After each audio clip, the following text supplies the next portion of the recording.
What's going on? This is hour one of John and Jim. We have you covered as we get you ready for game 2 of this series. We have to do it all over again for the next 4 hours. Now, Darnay Tripp is a friend of the show in theory. He has agreed to come on at 5 p.m. In theory. Yeah, he's agreed to come on. A really good resource, obviously, for San Diego sports fans over at NBC7. He's been with us a ton over the years. Darnay will be back at 5 p.m. Now, I want to talk Pac-12 with Kyle Bonagura of ESPN, who wrote that lengthy article this weekend. So he's going to join me at 2:30. We'll see if Jim partakes. That's up to Jim. That's up to Jim. It's a choose-your-own adventure for Jim. He might ask one question and then bail. I've seen that before. I've seen that game. You could go no questions. There's no pressure. Good. There's no pressure. No pressure? You could ask all the questions if you wanted. We'll see how I feel. Let's see how you feel. See how I feel. It's like, yeah, like let's see how your arm is feeling after 30 minutes. Right. Last night, it's not shocking. I mean, believe it or not, the Padres lost another game to the Dodgers, and this has become a bit of a theme here to start 2025. Obviously, the way 2024 ended against the Dodgers. The way 2025 starts, they lose 2 of 3 to the Dodgers. At Petco, they lose last night. Shohei Ohtani, is obviously this huge storyline. In the end, it really wasn't that much of a factor, him on the mound. The factor was the Padres actually had him on the ropes in the first inning, but settled for a run. And then Dylan Cease, who looked like Cy Young for an inning, ultimately reverted back to Dylan Cease of this year. So more of the same, Jim. I mean, the Dodgers, I think I said it last night, and I kind of feel this way. It's like the Dodgers kind of toying with the Padres right now, like somewhat competitive game. They just win it ho-hum 6-3. And here we are with the Padres looking up at the Dodgers once again in the middle of June. There's no doubt, like right now, Dodgers are a significantly better team than the Padres, even with all of the injuries they have. Just imagine if they weren't injured. Right. Imagine if Blake Snell and Tyler Glasnow and Roki Sasaki and who else is in that rotation that's hurt right now? It's Tony Gonsolin. Tony Gonsolin is on the IL. I'm sure they have others. There's others. Yeah. But imagine if all those guys were healthy and pitching well. It'd be a complete mismatch. So, yeah, last night, once again, disappointing from the fact that you can't really, push Ohtani in the first inning there. Like you made him throw, I think, 25, 27, 26, 28 pitches in the first inning. This is a big number. You put a run across the board. That's great. But you know what good teams do? They add on. Mm-hmm. They don't just put one run on the board in the first inning. They have innings where they score 2, 3, 4 runs, and in the first inning, they had opportunity with runners in scoring position and they couldn't get the job done. And okay, put a run up. You'll take it, obviously. And then Dylan Cease comes out on fire last night. I think he struck out the first 5 batters of the game. Mm-hmm. He was throwing 100. He was amped. He looked incredible. And then the 4th inning came and the wheels completely fell off. And that was the game because this team can't put together, 2, 3 innings in a row here where they put up runs on the board at a consistent pace. They are a offensively challenged team that is just, no power, no pop. They got 1.5 guys in the lineup that can do it. And against the Dodgers right now, Dodgers own the Padres. Yeah, I don't know what's more disappointing. I mean, the stories that have played out here about the bottom of this lineup or Dylan Cease. Like the bottom of the lineup is always going to be the bottom of the lineup. We forecasted this day one of the season, that it wasn't good enough and it wasn't 2024. But for us to be sitting here on June 17th and for Dylan Cease to have a 4.7 ERA and for us not to have any faith in him really, like if we get to the postseason and the Padres are in it, is Dylan Cease the guy you want taking the ball? No. Like that's a serious question. I mean, the Padres obviously have a ton of work to get there. They're not in a terrible position. They're better position than they were a year ago. But, Dylan Cease's struggles are like as big of an issue as the Padres are dealing with. It is not an injury. Obviously, the injuries are more impactful. You don't have Michael King. You don't have Yu Darvish. You don't have Jackson Merrill. But the Dylan Cease thing, and this is the story of his career. He's had some dominant years. He's had some average years. We've talked about him being, basically like a quasi Blake Snell at times in his career. Snell's had higher upside. He's won the Cy Young 2 different times, but he's been tough to figure out, Jim. I mean, the numbers are nowhere near what they were a year ago. He was very good against the Dodgers last week at Petco Park. He's given a lead. How about that note from Kevin yesterday or today in his newsletter? And we've talked about this a lot recently. Padres have led in 15 consecutive games. They're 7-8. They've led in 15 consecutive games. But John, you should be winning 80% of the time with a lead, and they're under 500 over this 15 games. I was told that they're playing really good baseball. Well, that was even what, 4 or 5 games ago before the Arizona series. Oh no, Mike Schilt post game last night mentioned how he thinks they're playing good baseball. Now I haven't heard that from last night, but I know he said it because it's Mike Schilt. I mean, of course, yes. Guys, they're not playing good baseball. They've lost 2 straight series. They've lost 5 of 7. And the odds of them winning this series is very low. Split at best. I mean, that would mean you need to take 2 or 3 from the Dodgers. And you haven't done that, well, in a long time. In the regular season. Last year they did. A couple of times. They won the regular season series. So they did it at least 2 times last year. Well, right now, the Padres and Dodgers are nowhere close to each other. They're just not. And it's wild because this time last week, the big storyline coming out of that series, even though they lost it, was Dylan Cease is back. Well, he's really not, because he put together that start against the Dodgers last week where he was really good. Now, if you dig deeper, it's like those 5 walks, that's not good. That's a concerning thing. And the fact that he went 7 scoreless while also walking 5 and giving up 3 hits is pretty impressive. But he also struck out 11. And the main thing was that he went 7 complete innings, giving up no runs. And you thought to yourself, all right, perfect time for Dylan Cease to join the 2025 season with the injuries they have to their rotation. And they need this Dylan Cease for at least the next month or so while this team figures out the injuries to Michael King and they get Yu Darvish back. Well, that all went up in smoke last night in the 4th inning, in my opinion. You can't just go out there and have a couple good innings and then you blow up. That's just not acceptable when you're considered the quote unquote ace of this team. The weird part about it to me was there was a moment in the game where the Padres could have rallied and been remotivated. Not that they should need it, playing the Dodgers at Dodger Stadium where their season ended last year. I mean, how could you need any motivation? And Andy Pages, right, far from a star in the Dodgers lineup, is hit by Dylan Cease on a 98-mile-per-hour fastball, and he immediately took exception to it. To his credit, he actually apologized post-game and said, in the moment he was heated, he realizes there wasn't intent.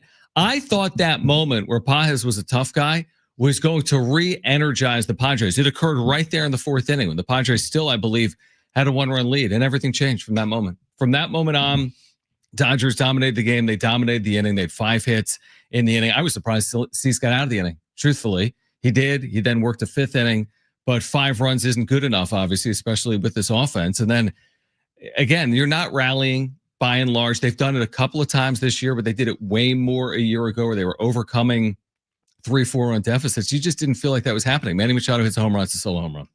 6-3. 7th, 8th, and 9th inning, you do nothing.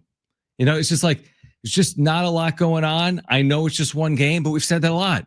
They're 2-5 in their last 7. They're 4 under since 14-3. It's not one game. It's a trend. It's a 2-month trend. Dating back to game 4 of the NLDS last year, the Padres have now lost 5 of 6 to the Dodgers. Yeah. And it's not really been close. A couple close games here and there. But I meant just the feeling of watching these games, the second that the Padres go down in any of these games, it feels over. Especially against the Dodgers, I'm saying. Not just in general, but kind of in general right now. But just against the Dodgers alone, when they go down, it feels like this thing is over. I mean, after that 4th inning, did anybody think the Padres were going to come back and win that game? Anybody? No. Not a lot of people. No. And if you did, I mean, good on you. But at the same time, this team right now, and then Jackson Merrill's out, the way that they are playing baseball, the way this lineup is playing, they are not built to have many come from behind victories. They're just not, because they don't hit 2 or 3 run homers. They only hit solo shots.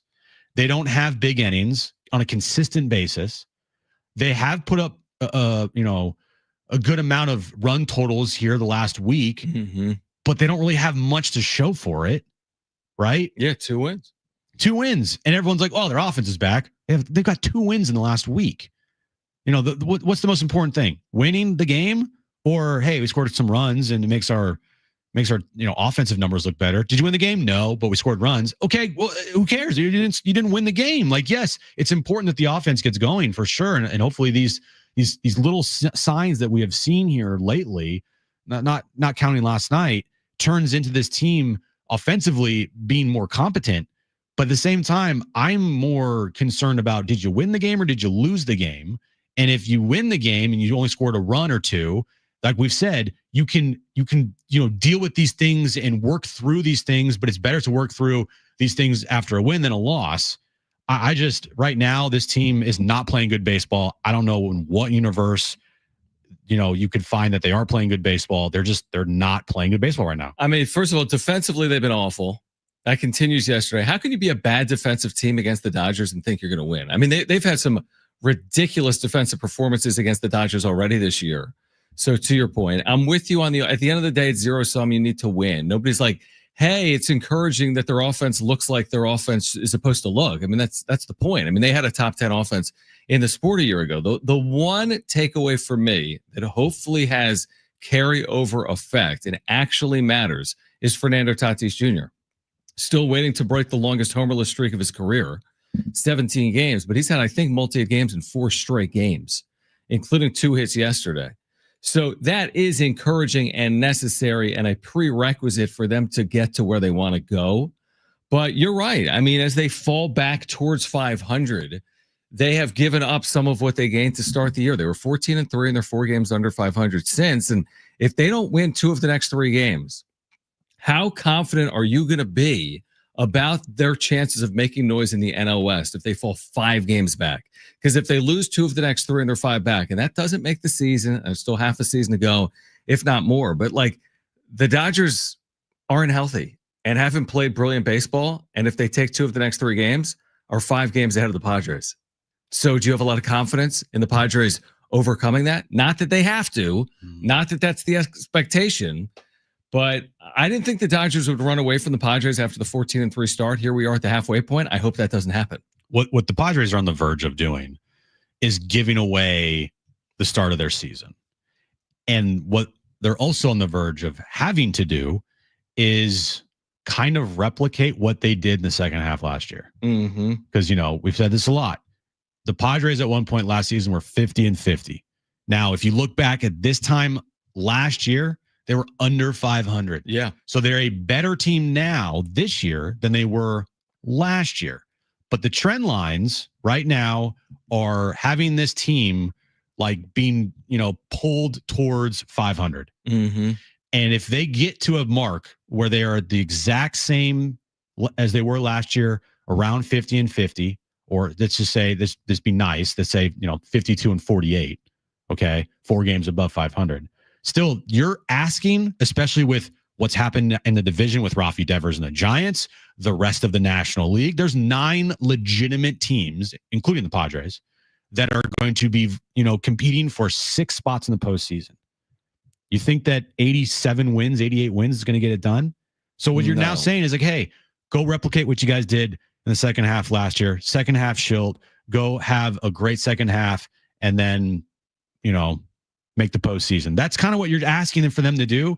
If they continue to get closer and closer to 500, and if at one point they do, then that's exactly what you're saying they need to do. Right. And I can promise you that they're not going 43-19 over any 62 game stretch. So banking on that is not going to work. And they were 37-40 at one point in the middle of June before they made their run. But you can't bank on that happening again here in 2025. Hopefully they don't need to make that run. They can stay 7, 8, 9 games over 500. Yep.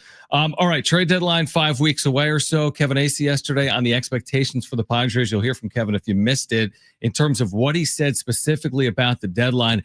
And Colin Cowherd today on the herd lost his mind over Ohtani pitching 1 inning. And you'll hear it coming up. This is John and Jim, San Diego Sports 760, live on the iHeart Radio app.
All right, our iHeart Radio Music Festival back. Live performances by Mariah Carey, Maroon 5, Tim McGraw, and more. September 19th and 20th, T-Mobile in Vegas. 2 nights, 1 stage. Buy tickets at AXS.com. Get them now before they sell out. Much was made of Shohei Ohtani's pitching debut in a Dodger uniform, believe it or not. What was the total number of tweets from the MLB account yesterday? I stopped counting once the over hit. It was at least 14. At least 14. I don't know if they tweeted out any more after that, but I think we set the appropriate over-underline. I know that like halfway through the show today, we kind of upped it to 19 and a half, 20 and a half. I think 11 and a half was about right because it might have ended around 14, 15. Yes, I think you're right. I think it was 14 or 15, and we'll hear from Colin in a second. And if you saw what MLB was putting on like Instagram or even ESPN, like Shohei Ohtani's back, and you can scroll left to right and they show like Ohtani on the mound. And then they show like a pitch of his where there was a swing and a miss from Gavin Sheets. And then they show like the final out of the inning. They didn't show the fact that he actually allowed a couple of hits to Tatis. He allowed a hit to Arise. He allowed the sac fly. He did labor. He threw 28 pitches.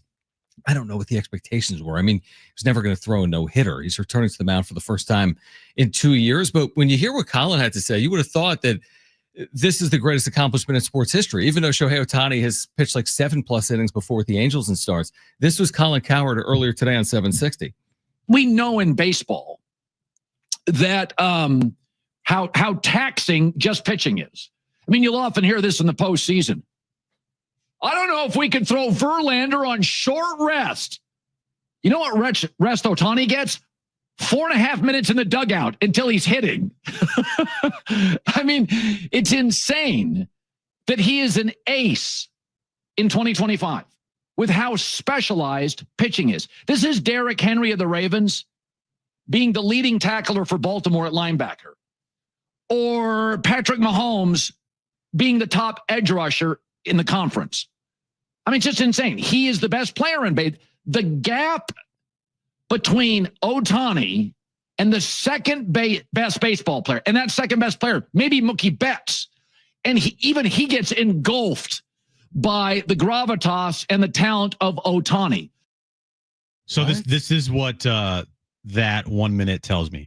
You haven't watched. Colin doesn't watch baseball, which we all know. He gets fed this stuff by his producers.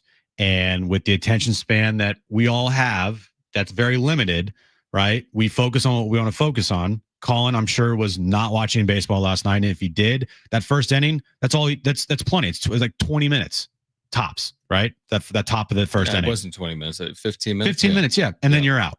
So Colin doesn't know baseball. It's fine. It's okay. I mean, we can't all watch every single sport in real time. It's impossible. But yeah, stop talking about baseball, Colin, because you're acting like this is the first time Ohtani's gone to a mound and pitched in a game. Like, did you not remember that from 2021 to 2023, he pitched, 23 games, started 23 games in 2021. He started 28 games in 2022. And he started 23 games in 2023.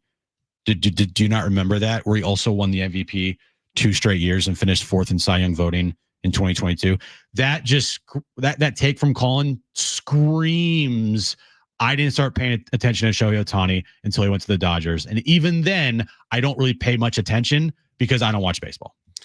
Yeah, it's just Colin, he gets enamored with like the bright lights of Los Angeles, doesn't he? Like he's always enamored with like USC, and he's enamored like Shohei Ohtani. By the way, I'm not comparing Shohei Ohtani to Mookie Betts. Mookie Betts is not even close to the second best player in baseball. Maybe you missed like what Aaron Judge has done over the course of the last, 5 years. Aaron Judge specifically here this year. Aaron Judge is the best player in baseball. He's better than Shohei Ohtani. I mean, listen, the difference can be, if Ohtani returns to the form that he showed in Anaheim, then it's different story. It's different but the thing is also like, it's an unfair play field. That's a credit to Ohtani. The fact that he does what he does is special, but how can we compare Aaron Judge to Shohei Ohtani when Aaron Judge doesn't pitch? It's a tough comp, obviously, to make. But if you talk about bat alone, Aaron Judge's bat holds up over the last handful of years against Shohei Ohtani. Just look at the numbers. I mean, Aaron Judge's numbers have been as good as any offensive player in the sport. That includes Ohtani. So, listen, what Ohtani's doing is going to be valuable to the Dodgers. They're dealing with pitching injuries. You steal innings with Ohtani,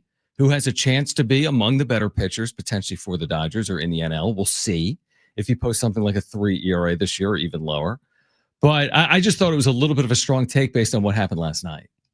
Okay, he returned to the mound. I mean, that was always the plan, right? It's a prisoner of the moment. I don't watch baseball, but I think Shohei Ohtani is the greatest thing because he is the shiniest object that baseball has.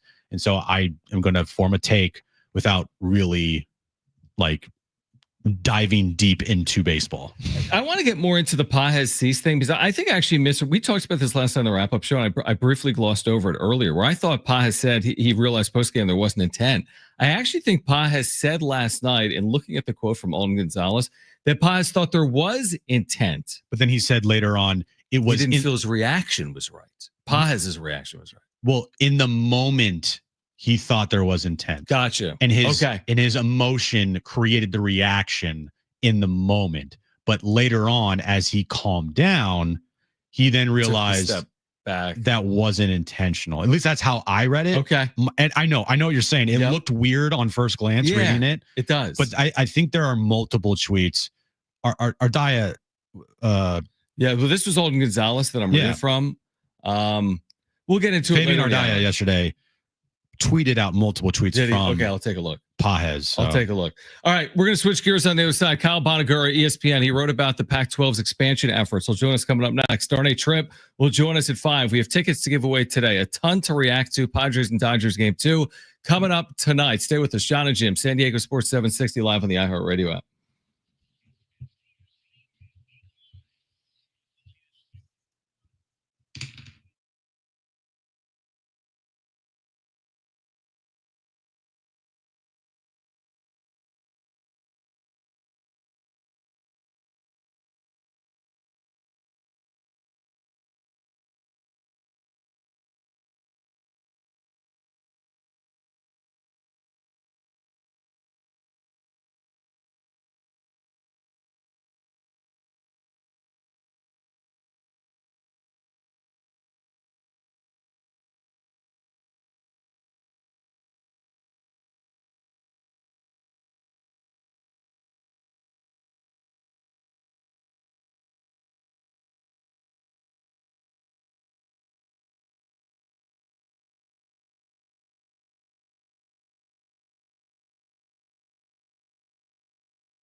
All right, this update is brought to you by RCP Block and Brick. Padres lose again to the Dodgers last night, 6-3. Game 2 of their 4-game series tonight at Dodger Stadium. 7:10 first pitch. Randy Vasquez on the mound for the Padres, and the Thunder have now taken a 3-2 lead over the Pacers in the NBA Finals.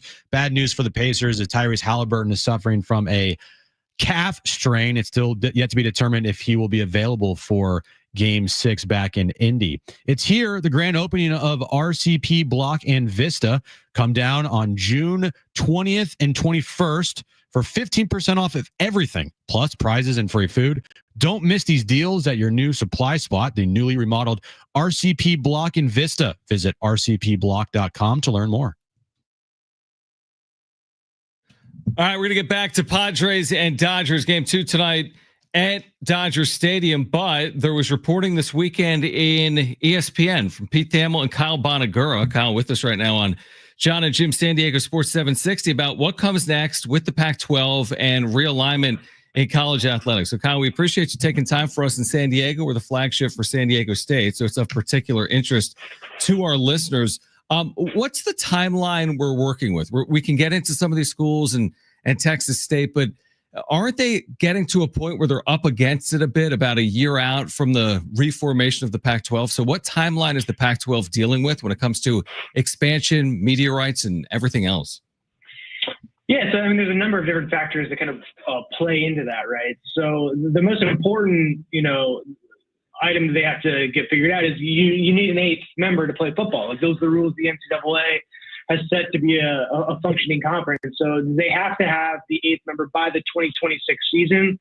So obviously for that to happen, you need a little bit of a runway, right? And so they're kind of up against it where to get everything in order in time, they need to have it wrapped up this summer. If you kind of press in on that a little bit closer, there's a July 1 date where the buyout, for Texas State in particular, jumps from $5 to $10 million. And so for a school like Texas Tech, which is going to be footing their buyout most likely, that's a $5 million increase that they don't want to pay, right? And as if the Pac-12 is trying to be a good partner with Texas State, you would assume that they would try to get this thing done before then. So those are the kind of the 2 dates that are looming in terms of Texas State. As far as the media rights deal is considered, I think that, while they're kind of operating on parallel paths there, that's also something that the Pac-12 would like to have wrapped up sometime this month. Now, whether that's before or after a potential announcement of Texas State, I don't think it's necessarily too important. It just happens to be that they're going to get, should be wrapped up in a similar time frame. Why does Texas State make the most sense for the Pac-12? Yeah, I mean, look, beggars can't be choosers is one of them, right? There's only so many options geographically that are going to make sense. And, of course, we can joke about geography not mattering so much in college football anymore. But certainly when you get outside of the power conferences and the TV revenue is not the same. It's harder to justify, playing in a conference outside your geographic footprint at this tier of the sport, right? And so, when you start looking at, okay, who are the schools that are in play? Most of the Mountain West schools have kind of pledged an allegiance to that conference to remain there. They've signed the grant of rights to remain there for the next few years. Those things can be negotiated away as well. So you can't write off the possibility of one of those schools changing their minds and wanting to go to the Pac-12 at some point. I don't expect that to happen. I don't think that's going to happen. The financials just don't make a lot of sense at this point in terms of what buyouts and all that sort of stuff would look like. And so once you get past the Mountain West schools and you say, okay, they're pretty much all off the table, then where do you go, right? You start moving out time zone by time zone, and there's only so many schools that make sense or are interesting. Texas State certainly being in Texas, kind of up and coming as a football program. They've done a lot of nice things. They're developing their program. It kind of is a process of elimination. There has to be reciprocal interest. I mean, I think the Pac-12 would love to get Memphis. There's a few other AAC schools that would be of interest, but again, the Pac-12 isn't going to have the media rights deal to make it so appealing that they're going to jump from the AAC, whereas, that's not the case with Texas State, who's ready to jump from the Sun Belt. All right, it's interesting you bring that up. Kyle Bonagura is with us from ESPN. He wrote about this over the weekend with Pete Thamel. So you mentioned Memphis, and there was a portion of this article that discusses the possibility of Memphis kind of splitting off football to play against Pac-12 opponents. So join the Pac-12 in football and then, quote unquote, like park its other sports in the Big East. Is that, what's the likelihood or possibility there? I mean, is that a maybe, or is that something that's been discussed and is something that is feasible or possible? Yeah, so a lot of things can be true, right? It's something that has been discussed. I think at this stage, it's more theoretical. Like, look, what would this look like? Did that make sense for us? But I think it'll be a few years before that could be some sort of realistic possibility. And I think as we've all learned in college sports over the last few years, what the landscape looks like today versus what it's going to look like in 3 years is completely different, right? And so it's something that's intriguing to Memphis because I think that they would like their football program to be placed a little bit more prominently. And I think this new look Pac-12 will be, it'll be looked at more favorably than the AAC. Not by a lot, but I think it's pretty clear that this group of schools in the Pac-12 is a little bit of a cut ahead. But at the same time, the media revenue, like I was just saying, isn't such an increase where you can justify moving all your other sports. And so Memphis, you're kind of getting further enough across the country where having the Olympic sports, compete against schools in the Northwest and the West Coast, that's not too appealing, right? You can't make the same justification that a school like Oregon or Washington or the LA schools did to join the Big Ten, right? Or even Stanford and the AAC or the ACC rather. So I think that's why they would be open to the idea of playing football outside of whatever the conference they end up in. With their other sports. And at the same time, I think it's certainly reasonable, even likely that nothing changes and they stick with the AAC too. There's just so many moving pieces and variables here to try to handicap that far out into the future with much clarity is really tough to do. Kyle, is there any update with what's playing out like behind closed doors with the Pac-12 and the Mountain West, and how much of this is tied to like those mediation efforts? You got mediation, you have a media deal, you have expansion. How are these all tied together, or are they individual pieces that aren't necessarily all tied and connected? Yeah, so I think they're loosely connected, right? Because if, the Mountain West, the way they had this like scheduling agreement drawn up with the Pac-12, they were trying to protect themselves against, getting poached. They included poaching penalties. The contract, and I've read it, calls for several $1 million per school if the Pac-12 were to have grabbed these Mountain West schools. And it all adds up to about $55 million on paper. The Pac-12 is fighting that. They're saying this is an illegal clause. This shouldn't have been allowed in the contract. Mountain West is like, well, you signed it. Here it is. So they're in mediation now to determine, what happens to that $55 million. And I'm not going to pretend to have a great sense of where that's going to end up, but look at the two ends of the spectrum, right? If the Pac-12 doesn't have to pay anything, that's $55 million of savings that they can put towards whatever they want, whether that's helping with a buyout for another school, whether it's, enticing, paying out more to their current schools. There's a whole number of ways they could use that money. And the same goes for the Mountain West, right? If they have this $55 million from the Pac-12, that makes them a little bit more. They have the freedom to go chase different schools and improve their conference in certain ways, right? I think what's probably going to happen is it ends up in the middle. I think that's why they're in mediation. They don't want to. Neither side wants to really gamble that you'll get stuck too far to one side of the equation.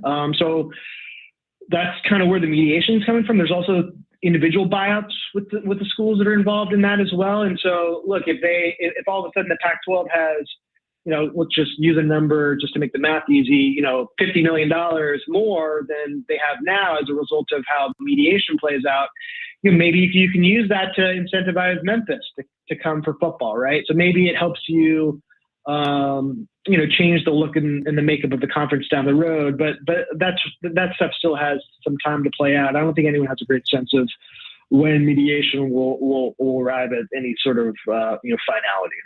Kyle Bonagura, ESPN with us. Just a couple of more, Kyle. What about the media figure in terms of dollars for these schools? Will the Pac-12 schools be receiving more money than the AAC schools, for example, in your estimation? So I think what's going to happen is like eventually in the next AAC contract, and I don't have it in front of me right now, but like I think eventually the football deal for the Pac-12 will be more than the ACC, but in the short term, it's also not going to be as high as what some of these consultants had kind of projected. There was like numbers that came out in these, like San Diego State was certainly pitched on the idea that the TV revenue could be as high as $15 million a year. They're not going to touch that. Like I don't think there's any expectation now in a kind of college sports landscape that it's going to be above 10 even at this point. I think what's kind of still important to understand is like the TV payout will be higher than it would have been in the Mountain West. There's other revenue generators that the Mountain West, the schools that have moved over will benefit from. But still, this is still not a power conference, right? Like it's going to be a good, fun, regional football conference, but it's still, going to be tens of millions of dollars below the other tier of the sport. And I think where it nets out will be comparable to the ACC, whether it's $1 million here, $1 million there. I'm not sure who will end up in head. And ultimately, I'm not sure that, when we're talking about $1 million, $2 million there, it really will make much of a difference either. And then my last one would just be, is there any like wild card in this? Like the Texas State has been discussed for months. Memphis and some other AAC schools have been discussed maybe for close to a year at this point. There's St. Mary's basketball that's out there on the periphery. Is there any like completely outside the box thinking under the radar that still could play out in the coming weeks? Or is that more and more less likely as we get closer to some of these deadlines? Yeah, I think I think anything that is likely at this point has probably been, bandied about publicly at this point. Mm-hmm. If there's another school that's being discussed, I would have reported it by now, right? So if anything else is happening, I'm unaware of it. But there's a lot of this, and Pete and I wrote about this in the story. Like a lot of this is cloak and dagger, right? And so there is stuff that's going on behind the scenes that people don't find out about. And then it pops. I mean, I go back to when UCLA and USC announced on the same day, like that came out of nowhere, right? And so that stuff can happen, and until it does, it's hard to predict. But again, there's just so few possibilities at this stage of realignment. Like the trickle down effect has gotten to this point in college sports where there's just no one left. I mean, you could talk about a school like Sacramento State moving up from FCS, something like that. You could see down the line, but I think for the time being, most of the possibilities that have a real likelihood of coming this summer are public, or people have at least discussed it, I guess. Kyle, appreciate you taking time for us in San Diego. Really good reporting. We will be watching and reading and awaiting the next step here for the Pac-12. And thanks for hopping on here today in Southern California. Yeah, appreciate it. Thanks for having me. All right, great stuff from Kyle Bonagura and Jim. On the other side, we're going to hear from Kevin Acee on the upcoming trade deadline. How active will the Padres be? Are we expecting a big splash or not? That's next from Kevin on John and Jim. San Diego Sports 760 live on the iHeart Radio app.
By the way, San Diego State has named a new baseball head coach. He'll join us tomorrow.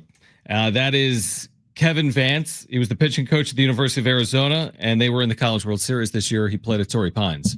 So Kevin Vance, 34 years of age, I believe, heading back to San Diego as the new head coach of the Aztecs baseball program. He will join us tomorrow at 2:30. All right, so Kevin Acee, remember when he joined us yesterday? I thought you were going to say Kevin Acee. You remember him? You know him. Yeah, I know him. He'll join us again tomorrow. You asked the question about the deadline. You're like, hey, look at what's played out in San Francisco.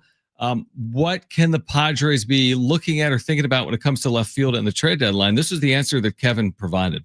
I don't know where this left fielder comes from. I don't. But I do trust in AJ Preller because he has come through so many times. I think it's going to have to be one of their or two of their young relievers, maybe even a major league reliever. And then they've got some depth in the minor leagues there. That's dealing from a strength. It's about their only strength. So is there a team out there that has a right-handed bat that, is looking to contend and wants a solid reliever? And it's really hard because people outside the organization are like, what do they have?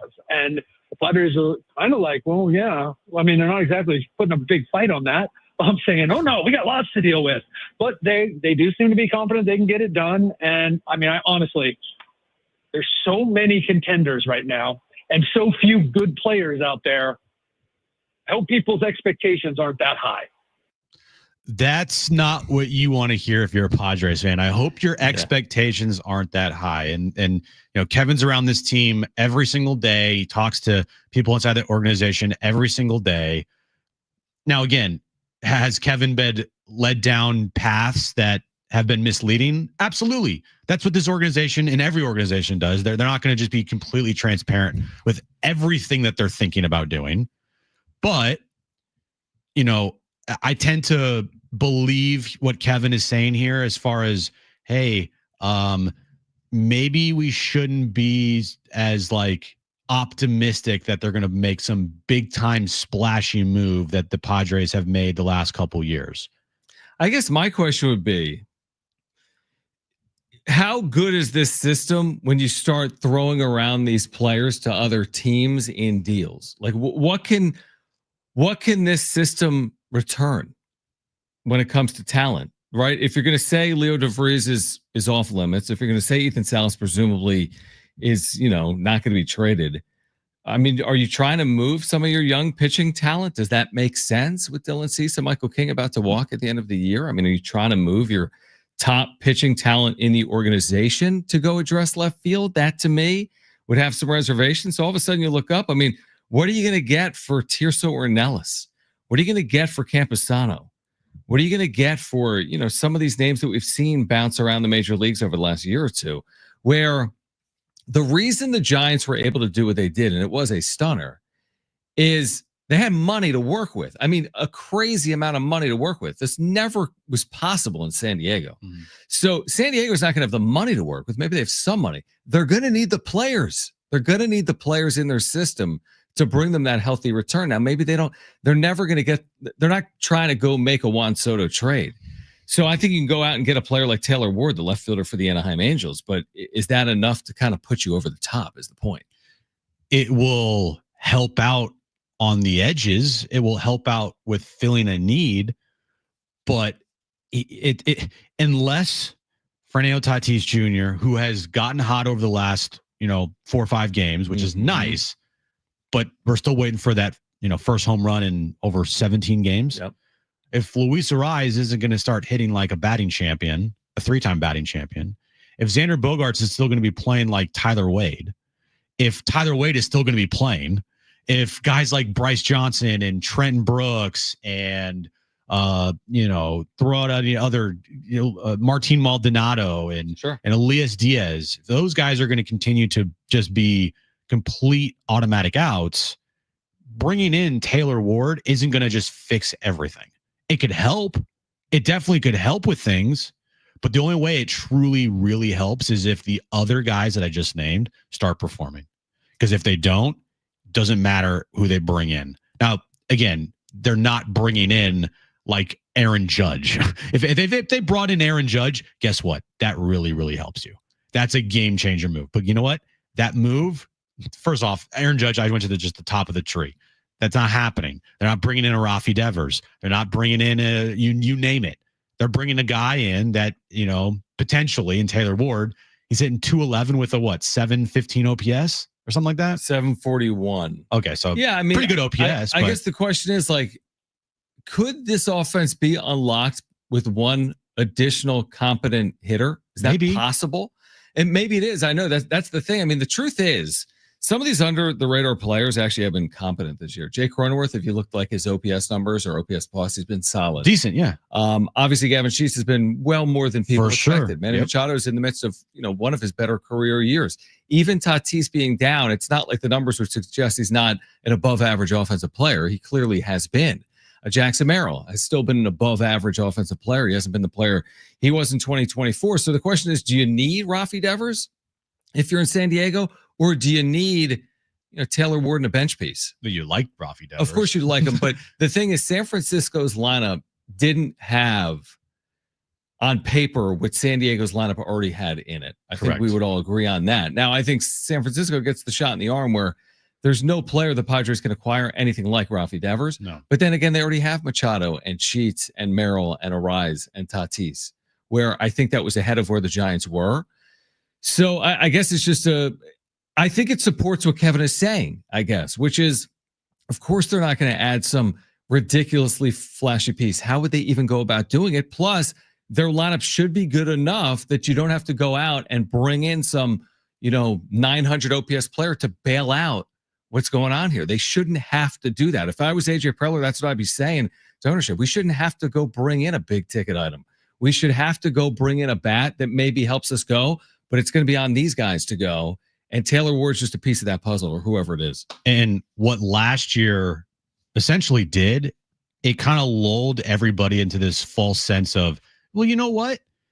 Anybody that AJ Preller goes out and gets on the margins or from the scrap heap is just going to be what was 2024's team, right? Yes. Hey, go sign this guy for $1 million. He's going to be Jurickson Profar. Go bring this guy, off his couch. He's going to be like Donovan Solano. Go bring this catcher out of the abyss. He's going to be like Kyle Higashioka. Like, go bring X player in who nobody knows about. He's going to turn into something good, like David Peralta.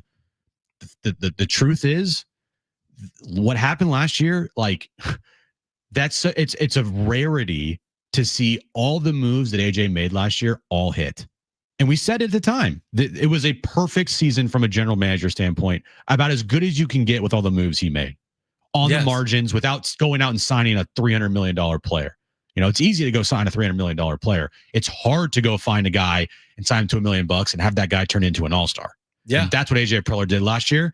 And so it kind of lulled everybody into this sense of AJ could do that again, when, you have to realize that is so difficult to think that lightning in a bottle of signing guys off the scrap heap, less than $1 million or $4 million, are going to become all-stars. Jason Hayward and Connor Joe and Yuli Gurriel and Martin Maldonado and Elias Diaz and, Jose Iglesias to an extent. Sorry.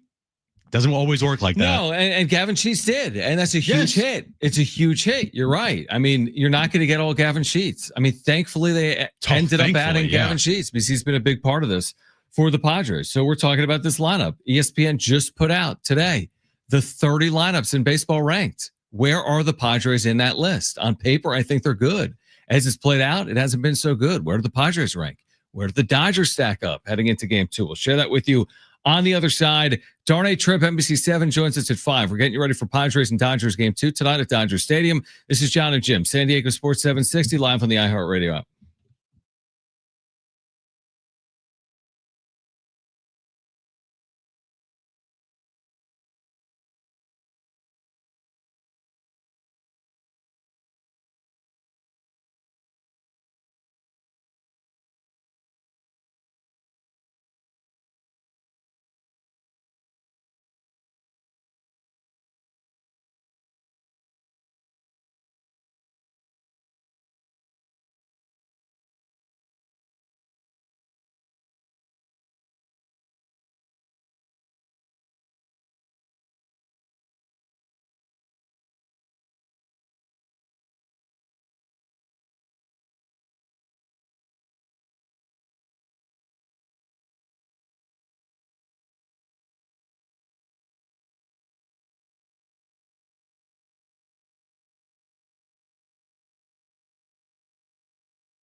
All right, this update is brought to you by Rapid Radios. Padres Dodgers game 2 up in LA tonight. 7:10 first pitch. Randy Vasquez on the mound for the Padres. The Thunder have taken a 3-2 lead in the NBA Finals. Bad news for the Pacers. Tyrese Halliburton, he has suffered a calf strain. It's yet to be determined if he's going to play in Game 6. And tonight we have a Game 6 between the Oilers and the Panthers in Florida. Panthers lead that series 3-2. They're looking to win the cup for the second consecutive year in a row.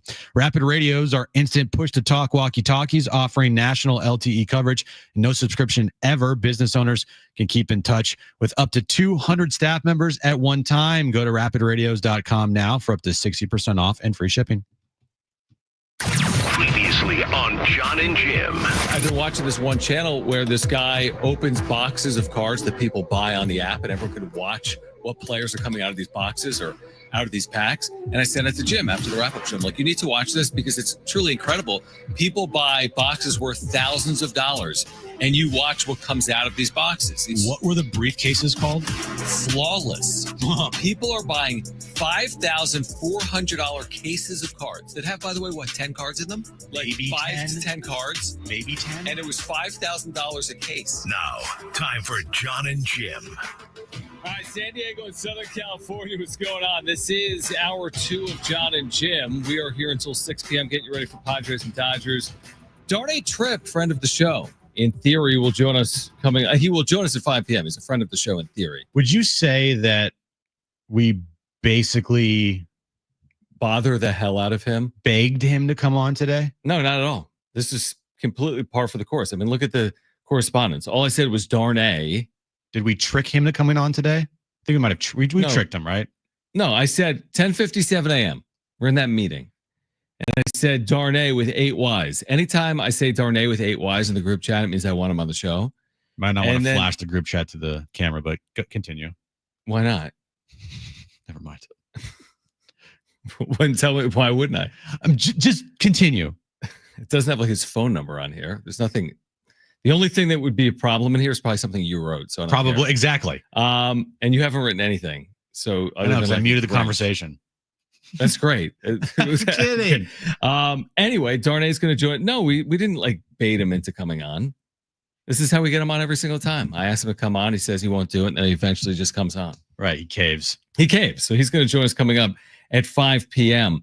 There's 2 interesting lists. You just told me one at the break that I'd seen earlier today, which is like from The Athletic, I think, right? The Athletic posted about that. There's 5 teams essentially that could win the World Series. Read yours first, and then Okay. I'll read mine.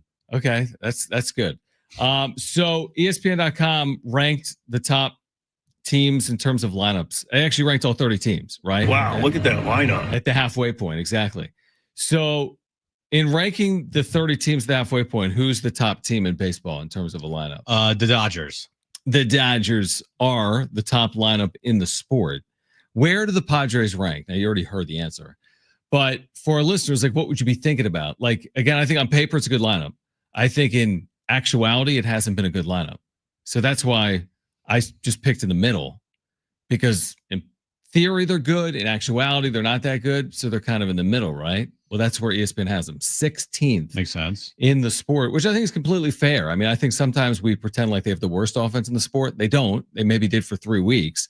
But if you look at it in totality, they're like a middling offense and without power. That's their big issue. They lack power. So 16th. Last year, I think they were more top 10-ish, Jim, but they've taken that step back to 16. If this continues, maybe they drop a little lower. If they get hot like they were the first couple of weeks, maybe they are, top 12-ish offense. But I think 16 is pretty fair. Who was it we had on? Was it Jesse Rogers? I thought their lineup was overrated. Yeah, it was. Okay.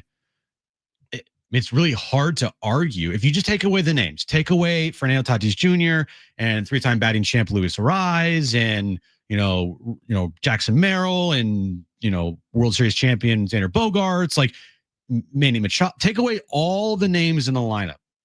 Okay. And if you just look at the lineup with, those black silhouettes next to the thing, right? Yeah, you would say this lineup is mid.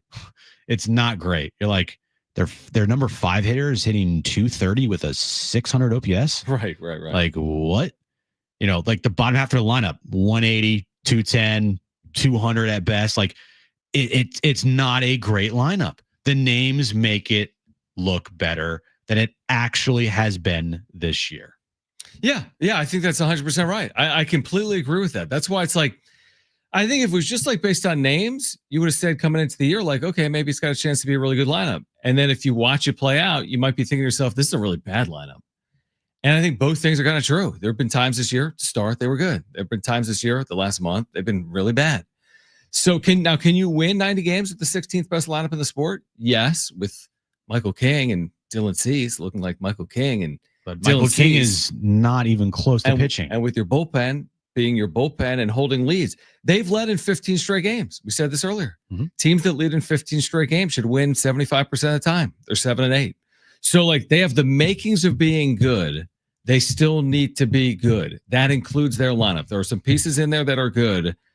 They have the makings of it. Now it's about putting this whole thing together sooner rather than later, is what I've always said I like their top four as long as they're healthy. Yep.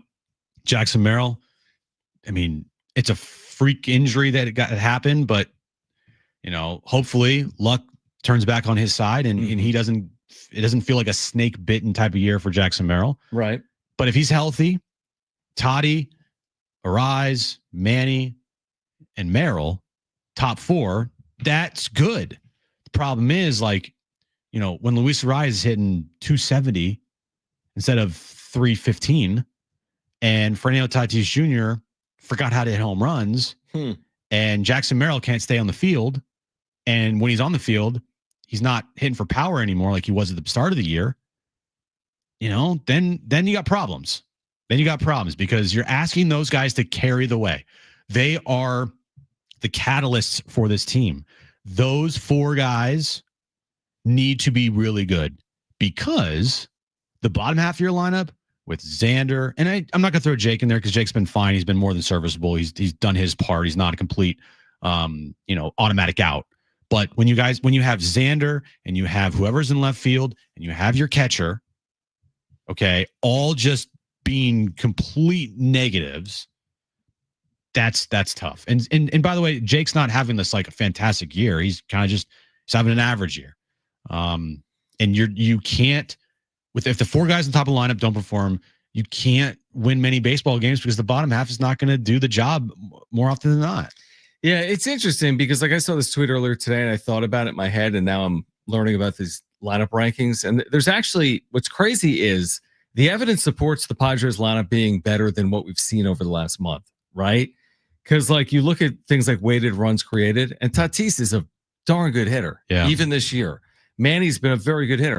Merrill's been good. Mm-hmm. Sheets has been good. Cronenworth has been solid, well above league average. Arise, above league average. Even Xander, not absurdly below league average at 94. I mean, it's 6% below league average, but it's not horrific.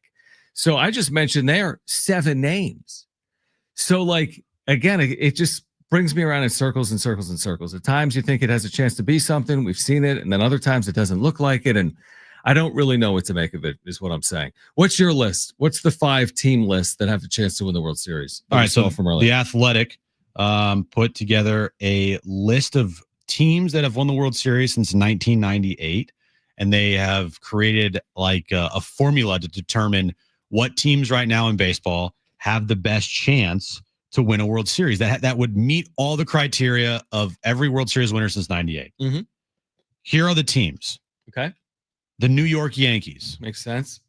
The Detroit Tigers. Makes sense. They're really good. The Chicago Cubs. Okay. The Houston Astros. The Astros are 41-31. And your San Diego Padres at 39-32. Did you say LA? I did not say LA. Oh, you didn't say LA. So the list, according to data from 98 of potential World Series winners, does not include the Dodgers per The Athletic. Here's what they factor in. Factor number one, they rank among the top 13 in 2 of these 3 categories: win percentage, run differential, and then wins above replacement. Factor number 2, this team must rank among the top 17 in on-base percentage or top 11 in slugging. Factor 3, this team must rank among the top 11 in opponent batting average or top 16 in whip. Factor 4, this team must rank among the top 13 in quality starts or fewest meltdowns. Factor 5, check at least 4 of these 5. I mean, this is a crazy thing that they're doing. Top 11 in lowest BABIP allowed, top 20 in batting clutch, top 20 in fewest home runs allowed, top 25 in lowest batting strikeout rate, top 25 in speed score. The more you read it, the more you're like, wait a second here. I don't really buy it. These are a lot of just like cherry picked things top to 11, use to top determine 20. Like who the World Series winner is, right? But still, I mean, it's interesting to look at. Yeah, I mean, it's interesting. Listen, I think the Padres should be on a list of potential World Series teams. You want to know why? Because I think the Padres should be a playoff team. So I think teams that make the playoffs have that shot. And then there's that like randomness that goes into it. I'm not going to associate with some list that wouldn't have the Dodgers, the defending World Series champions that are only going to get healthier, not on that list. I mean, that doesn't make any sense to me. And that's why it's probably just cherry picking random data. And to pretend like that's all going to come to fruition, we'll see. Maybe. Well, the list doesn't factor in injuries. They don't factor in when, guys are out or not out or whatnot. They're probably just looking at, obviously they're looking at the numbers here, but are they factoring in the fact that we don't even know when Michael King will pitch again? Darvish, we don't know about him. We don't know about trades. Are they factoring in second half Schilt? Yeah, they're factoring in second half Schilt. I don't think they're factoring any of that in. But still, I mean, it's interesting. Yeah. It's interesting to see that it's nice to be on a list that's a good list. Yeah, there's a criteria that's thrown out there that says the Padres are one of the teams that meet every single criteria point that a World Series winner from 1998 has met. Cross your fingers and let's see if the Padres can win tonight. When Randy Vasquez is on the mound. Just win the game tonight on a Tuesday in June. Yeah, tonight is more important than that list. So we'll see if the Padres can turn things around tonight. Again, they've lost 4 of 5 and 5 of 7. They're 1-3 this year against LA. We need to get to the NBA Finals from last night. You're going to hear an awful take, which you're going to get sometimes here, sometimes on television. You're going to hear a ridiculous take. I've never done this on Tyrese Halliburton. I've never had a take like this before. I've had dumb takes. Okay, that's for our listeners to decide. Is this worse than any take that Jim has ever had? You're going to hear it on the other side. Plus, darn a triple Jonas coming up at 5 p.m. We'll get to the wrap in the 4 o'clock hour. We have a giveaway for you today as well. All ahead. We're here until 6. John and Jim, San Diego Sports 760, live on the iHeart Radio app.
All right, starting June 23rd, that'll be Monday. San Diego Sports 760 has 9 chances to win $1,000 every weekday.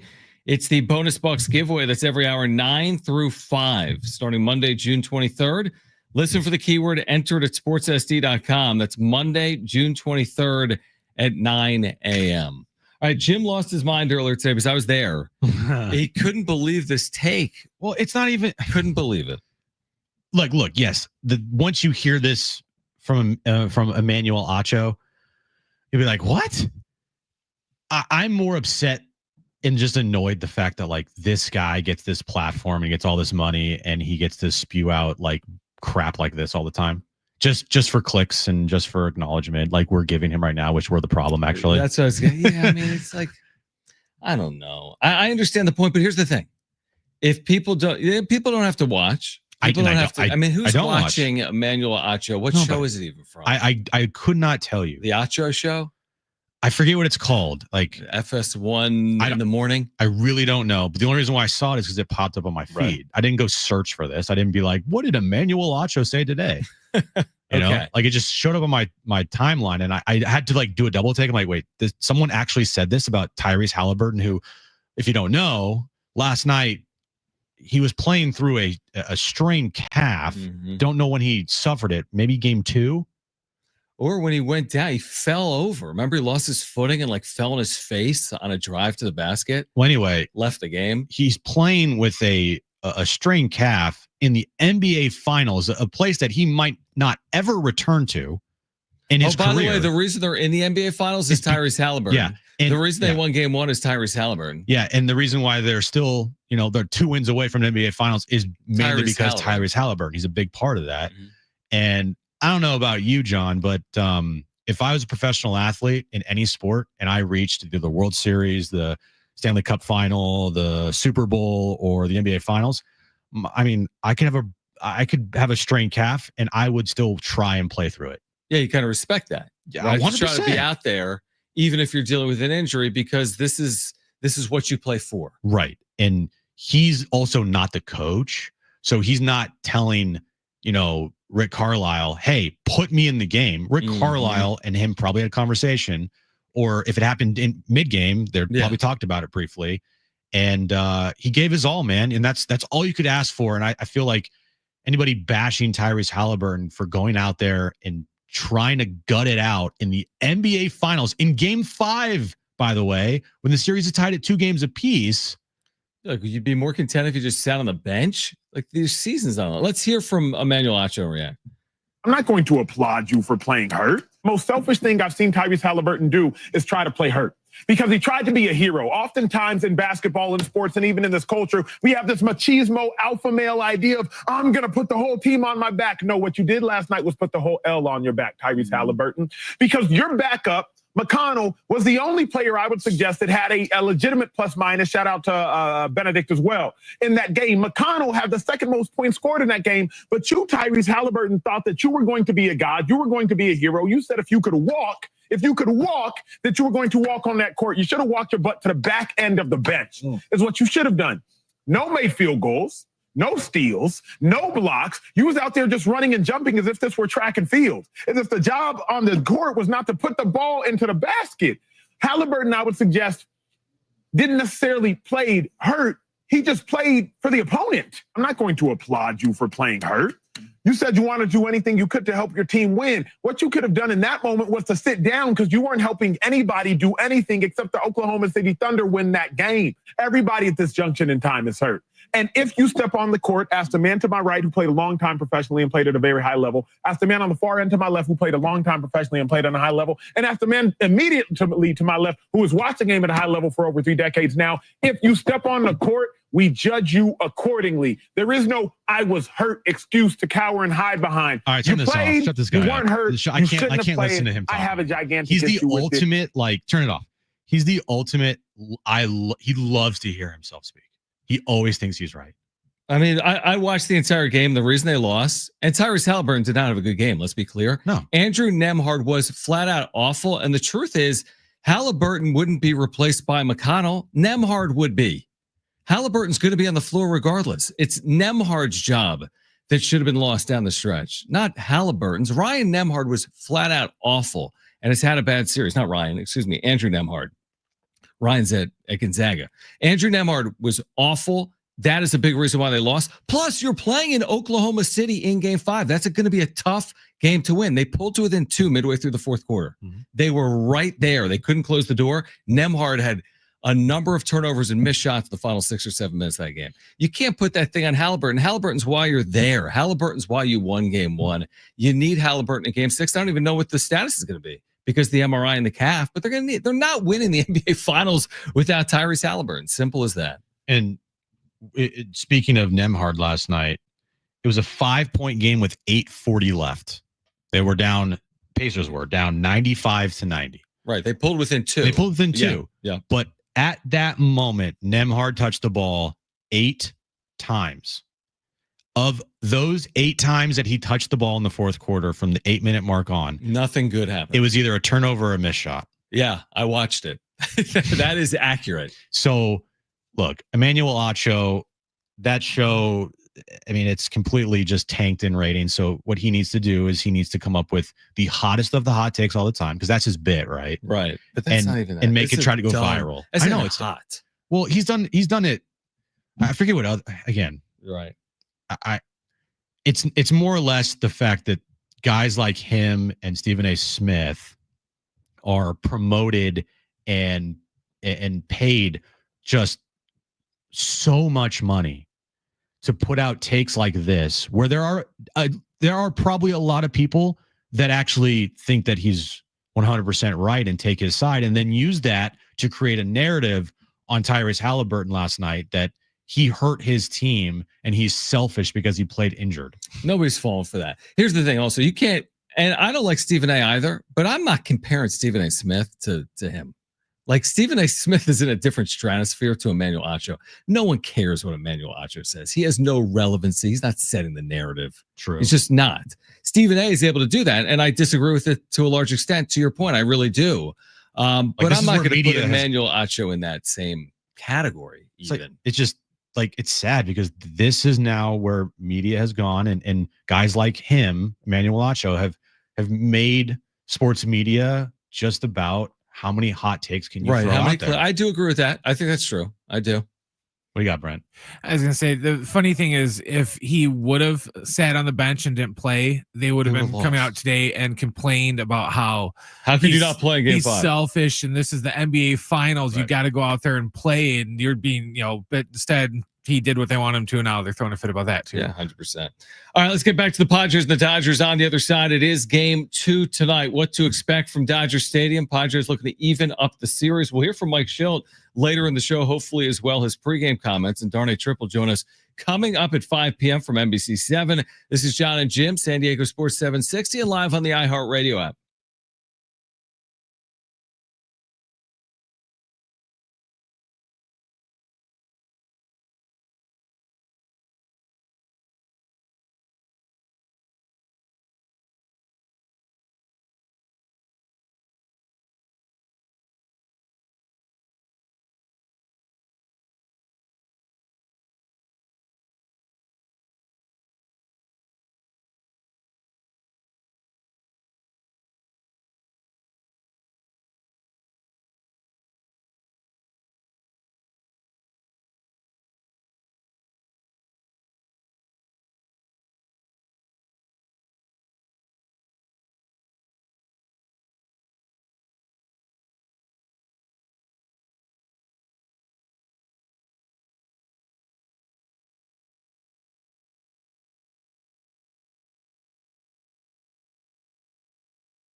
All right, this update is brought to you by Lowe's. Padres Dodgers, game 2 of their 4-game series tonight up at Dodger Stadium. 7:10 first pitch. Randy Vasquez on the mound for the Padres. Game 6 of the Stanley Cup final is tonight in Florida. Panthers have a 3-2 lead over the Oilers. Panthers looking to win back-to-back cups tonight. And the NBA Finals, the Thunder now have a 3-2 series lead after their win over the Pacers last night. Tyrese Halliburton, we just talked about it, has a calf strain. His availability for Game 6 right now is up in the air. Now more than ever, Lowe's knows you want what lowest price has with their lowest price guarantee. If you find a qualifying lower price on the same item, they'll match it. Price match applies to the same items. Current price at qualifying retailers. Exclusions and terms apply. Learn how they'll match at lowes.com/lowest price guarantee. All right, donate trip at 5. If you miss Kyle Bonagura from ESPN on Pac-12 realignment, what it means for the Aztecs, you'll hear that again at 4:30. I have a general question for you, Jim, and our listeners. 877-767-4760. 70470. Start it with the word team if you want to text. Do you like fiery Mike Schilt? Oh, do I like? I'm referencing the Pages hit by pitch, because there's a lot there we haven't really gotten into, which we can, like what Machado said post game about Pages. I love hold me back guy. That Schilty is the definition of hold me back guy. This is not the first example of that from Schilt last night when he said, and I'm not going to use the word obviously because I'm not allowed to. I don't think. Can I use the? No, you can't use the F word. Joe. Okay. But I can say like. You can kind of say F word. Right. So Mike Schilt to Andy Pages after he got hit by the pitch from Dylan Cease in the 4th inning. Who the F do you think you are with like the hand movements from the dugout? Do you like that from Schilty? Look, whether I like it or think it's just a complete hold me back guy, move, doesn't matter. It produced an amazing meme. I agree with that. That's all I care about. No, I'm with you. That's why honestly, it's why I asked, like, do you want your manager to be like, is this what you want out of a manager? I would say, here's the thing. It's like what we always say about Schilt. When it's good, it's good. When they're winning, that's what I want to hear post game from him too. Everything he's saying. Yeah. When they're winning, I'm all for the hold me back Schilt. When they're losing, it doesn't come across the same way to me, truthfully. Right. Now, in real time, I don't know what the score was when that happened. Maybe it was tied or they were up a run or they maybe were down a run. They were losing. It was in the 4th inning, though. So were they losing? It was the bottom of the 4th inning, maybe right as Cease was imploding in on himself. It was with 5 runs to score in the inning, but it was before that happened. But so you're okay with it because you like the memes? 100%, dude. Come on. The memes, dude. Mike Schilt has produced some amazing memes already this year. He has. New York. I mean, that was that was an incredible. Was that the glasses toss? Oh yeah. That was great. The ultimate hold me back guy move. Like, I'm Mr. Tough Guy. You better watch out. I was like, you're gonna have to toss me. Remember? Yeah, I know. You're gonna have to toss me. Yeah. I'm backing up my guy. Just now, do we have to go through this? Now look, that moment created a amazing comeback, come from behind victory. Yes, that's right. That was awesome. Yep, that's right. Last night wasn't to that extent. Nope. It was just a brief moment, and then it quickly died down, which, as it should, there was nothing there at all. And I look, everybody today is like, oh, F Pages. And yeah, F Pages because he's a Dodger. But taking the step back from your hatred of the Dodgers, I kind of get it, dude. I kind of get it. You just got hit. And just mad at getting hit. And Cease just gave up 4 runs, and he completely just fell off, in that inning. And no, that's not when it happened. Yeah, it did. No, he had not given up 4 runs. No, did not. There's no way that's not the way I remember it. I don't know. It was no. I don't think so. He might have given up the lead. I think it was like 2-1 or 2-2 or something. Anyway, I don't know. Anyway, adrenaline took over. You don't like getting hit. You get pissed off. Right. And he's a young player, so he's still like kind of learning about these things. But I'll put my hatred of the Dodgers hat back on. Yeah, F that guy. Right? Yeah, the funny thing is, like, in looking at his quotes from postgame, he admitted to stealing signs. It was 3-2 when he got hit. It was 3-2. So he just gave up the lead. Right. Okay. So it was 3-2. But again, it's not a good spot to hit someone, obviously, but he hit him. So what he said postgame, Pa has this throw on Gonzalez. thought Cease threw at him intentionally, perhaps he thinks, because they thought he was relaying signs from second base earlier in the game. He thought he was hit because he thought the Padres realized he was stealing signs. Well, that's an interesting admission. That you think you were hit because you were stealing signs. He went on to say postgame, I don't feel like my reaction was right. That was in Spanish. But adrenaline took over for me in that moment. Then there was more postgame from Machado. Okay? This is so spicy. I love this. Yeah, I wish we had the audio of this, and I looked for it, but I couldn't find it. I don't think there was audio. I think it was just print. There was a lot of audio from inside the Dodgers clubhouse last night because I found it, but I couldn't find it from inside the Padres clubhouse, and I agree with you. The quote is this: Machado on Cease hitting Pajes. They've got way more superstars over there. If we want to hit somebody, they've got some big dogs over there we could hit. That, to me, is kind of the opposite of the Will Smith Profar quote. Kind of, yeah. Right? But it's Machado. I mean, he does this stuff all the time, so I'm cool with it. But isn't it kind of the opposite Profar quote? A little bit. It is a great insult. Yeah, it's a great insult, which is what Will Smith did to Profar. Right. Yeah. It's a great, but here's the thing. I feel like, no, I mean, I guess they both singled each other out. Like Will Smith singled out Profar, and I guess he's basically singling out Andy Pajes. Pajes. Who do you think you are, man? You're not Mookie Betts. But I will give that. I will give it to Manny there. That is a great insult. No, I'm with you. It's like, who are you? That's why, like, the insult that I always jokingly throw out there, like when we talk about fat, I'm like, who? Like, if you throw out a who to somebody, right? You're like who are you? Right? Huh? And it's like, you know who I am. You're like, no, I don't. You know, it's just such a great insult to throw out the who? Who are you? Yeah, that's essentially what they did. Here's the problem with last night. I said this in real time. I was all excited for it. The top of the first inning was good. No, but it was good theater until it wasn't. The Padres didn't hold up their end of the bargain. Top of the first, great. The Padres Cease thing, great, and then unraveled. Well, that was it. That's what happens when you have a 5 through 9 in your lineup that are just automatic out after automatic out after automatic out.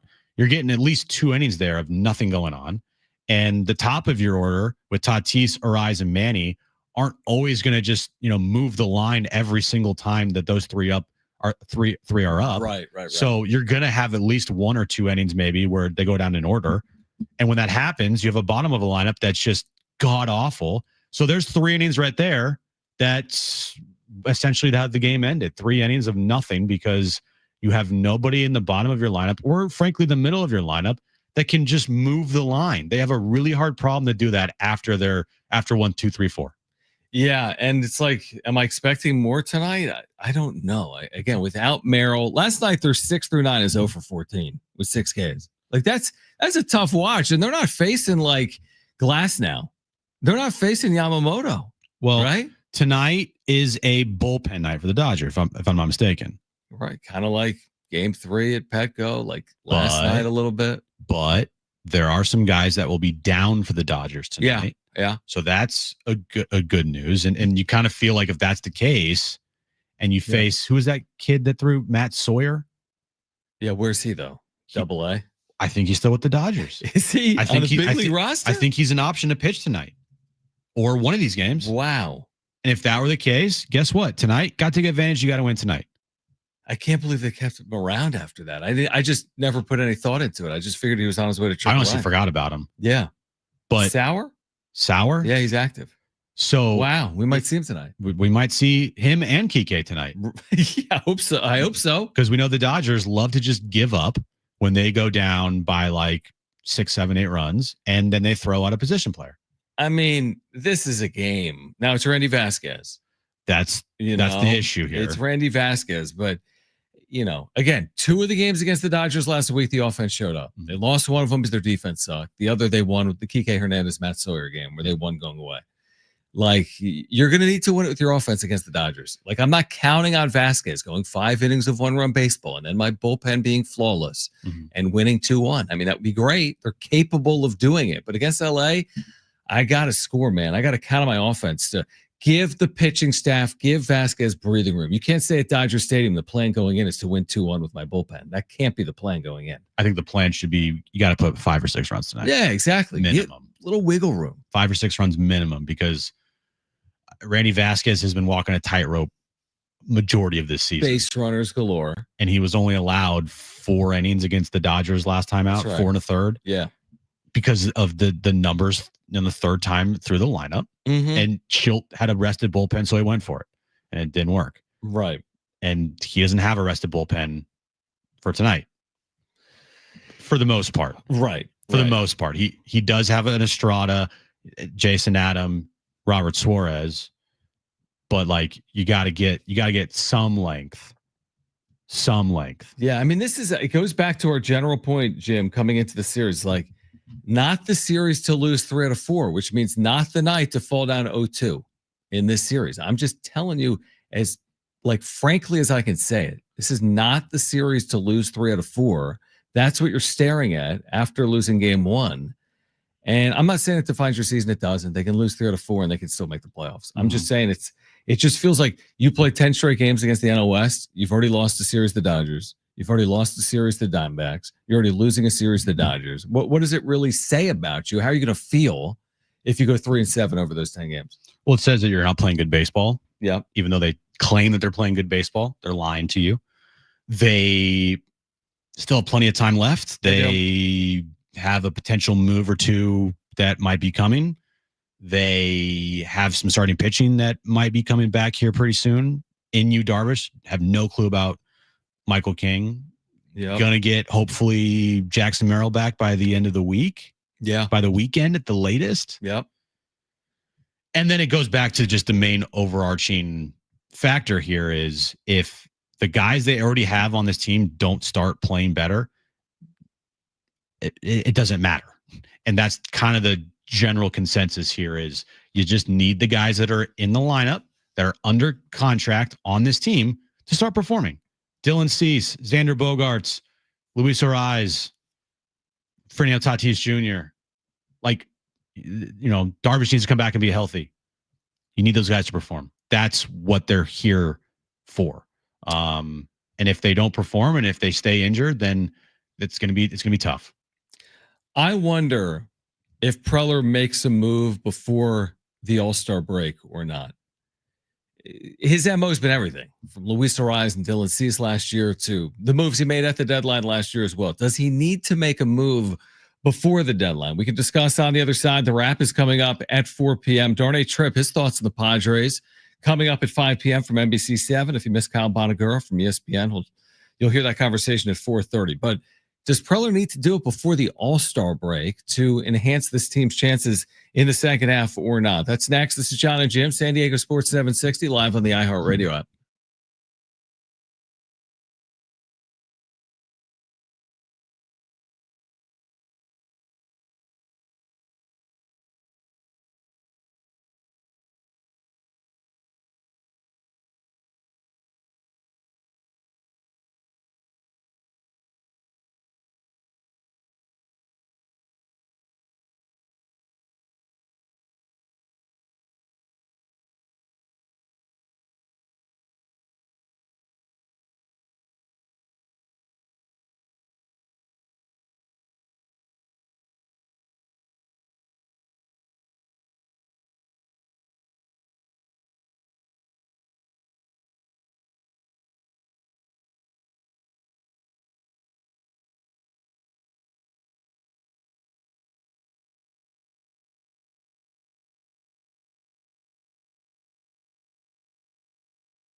All right, AM radio keeps vital voices accessible. Congress can secure its future, but we need your help. Text AM to 52886 now to support keeping AM radio in cars.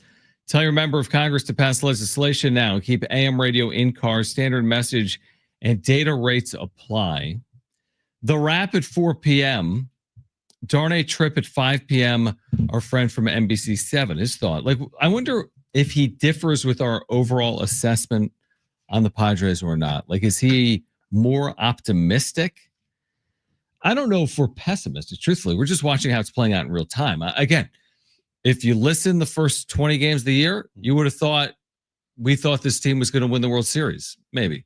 If you've listened the last 20 games, you'd think this team is in some trouble because they are, because we've watched it. So likely they're between the 14-3 and the team that they've played out over the last week, 2-5 in the last 7 or 4 under since the 14-3 start. I think we probably both think they're in the middle there. They're like what are they? Are they a high 80 win team? Are they a low 90 win team? That probably is who they are, right? Like, they're not an 80 win team. They're not a 98 win team. They're right in the middle. Now, Mike Schill doesn't like this word. Yeah. But baseball's a roller coaster, John. And the ups and downs of a season, especially if you're very passionate about the Padres, it's going to just go all over the place. Every win feels like the greatest thing ever. Every loss feels like season's over. Every series loss, definitely season over. Trade everybody. Series win. Oh, trade for everybody. This team's going to win 98 games, contend for a National League West title. That's right. That's just how baseball is. And look, we talk about every game in the moment. Yes. And do sometimes I overreact? Of course I do. But I do feel like we are looking at the trends of this team right now. And I don't like the trends at this moment. And, being as good as they were at the start of the season to where they are now with the injuries that have piled up, to the lack of production out of some really high priced players being very poor, you're kind of looking at this team saying they need XYZ, and then they need to play like this to be in a position that you feel good about. And that's kind of where we're at right now, hoping that they play better, hoping guys that are struggling play better, hoping that they make a move that helps them, and hoping that, we're not sitting here in a month being like, well, they just need to replicate exactly what they did in the second half of last year, which was the best record in franchise history over a 2-month span. I still don't get the outcry over the lineup, because that's where the outcry right now has been placed. Oh, move guys in the lineup. If Schilt knew how to construct a lineup, this wouldn't be going on. I'm like, no, I don't think so. I mean, it's not to say that we're 100% right there. I get it. If a lineup struggles, you're going to ask to change it. That's just inherent and obvious. And they don't do it. And the lineup is out, and it's the same lineup.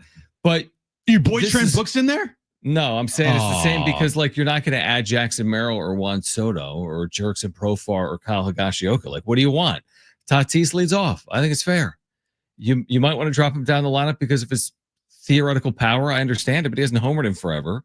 So Tatis, Arise, Machado, Sheets, Bogarts, Cronenworth, Iglesias, Lockridge, Maldonado. And they're like, lineup doesn't look good. That's because of what they have available. What can Mike Schilt do about that? If Tatis bats second and Arise bats first, is the team better? If Tatis hits fourth and Bogarts hits second and Arise bats first, is the team better? That's my question. I think I know the answer. I don't believe the team is better or scores more runs if they do that, but people want to disagree with me on that. What I've always wanted to see a manager do. Okay. And it probably will never happen. Okay. And the Padres aren't in this like awful slump. They're just not playing good baseball right now. They put some runs on the board here of late, but they're just not consistent, and they're just kind of playing so-so. But what I've always wanted a manager to do when a team is just like, we've lost 8 of 10 and we haven't scored more than 3 runs in like 15 games. You know where I'm going with this? Flip it? No.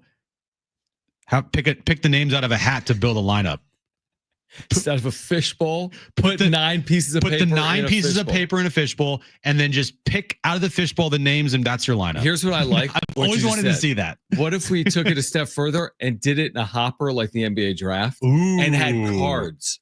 Like With, tonight, Tim Leeper, Yeah. not even Schilt. I want like Tim Leeper shows number 9, Jackson Merrill. Oh, wow. no. And then like you go all the way, number 1, Manny Machado. Like, well, Number 1, Trenton Brooks. Oh, by the way, there's no guarantee. number 3, Martin Maldonado. Right, because the truth is, you can change this up, and in any one game, anything can happen. Mhm. Like you could bat Machado 9th one game, he could hit 2 home runs. It's not like, or you could bat Machado first one game, and he'd go for 5 with 4 Ks. So like in any one game, anything can happen. I still go back to the point that it's the players, not the lineup. It's the players' performance, not the order of the lineup. Not to say a lineup can't be like maximized. It absolutely can, but they've crunched the numbers. It's not Mike Schilt just sitting there 5 minutes before the lineup card is doing like, oh man, I was drinking last night. What do you think? I mean, like they have a plan. They have a front office. They've thought this through, and this is what they got. And when you have as little of options as the Padres do, That's the thing. you're going to be batting Xander Bogaerts 5th because they got no other option. And that's where the problem lies. Mm-hmm. When you have no other option, and then you're forced to put a guy who has a 600-ish OPS hitting 5th for you, that's making $26 million a year for the next decade. That's where the problem is. Mm-hmm. It's not. Hey, let's move him down to 8th or 7th. Like, what else are you going to do? That's where Merrill will help. That's where the Taylor Ward-esque left fielder can help. Again, you put a Rafi Devers in a lineup, and all of a sudden the lineup looks different because Rafi Devers is a special player. I'm not saying Merrill today is Devers today, and I'm not saying Taylor Ward is Rafi Devers. Make no mistake. But with some additions, you can put this lineup back to a way maybe that it operates more smoothly, like Xander Bogaerts batting 7th.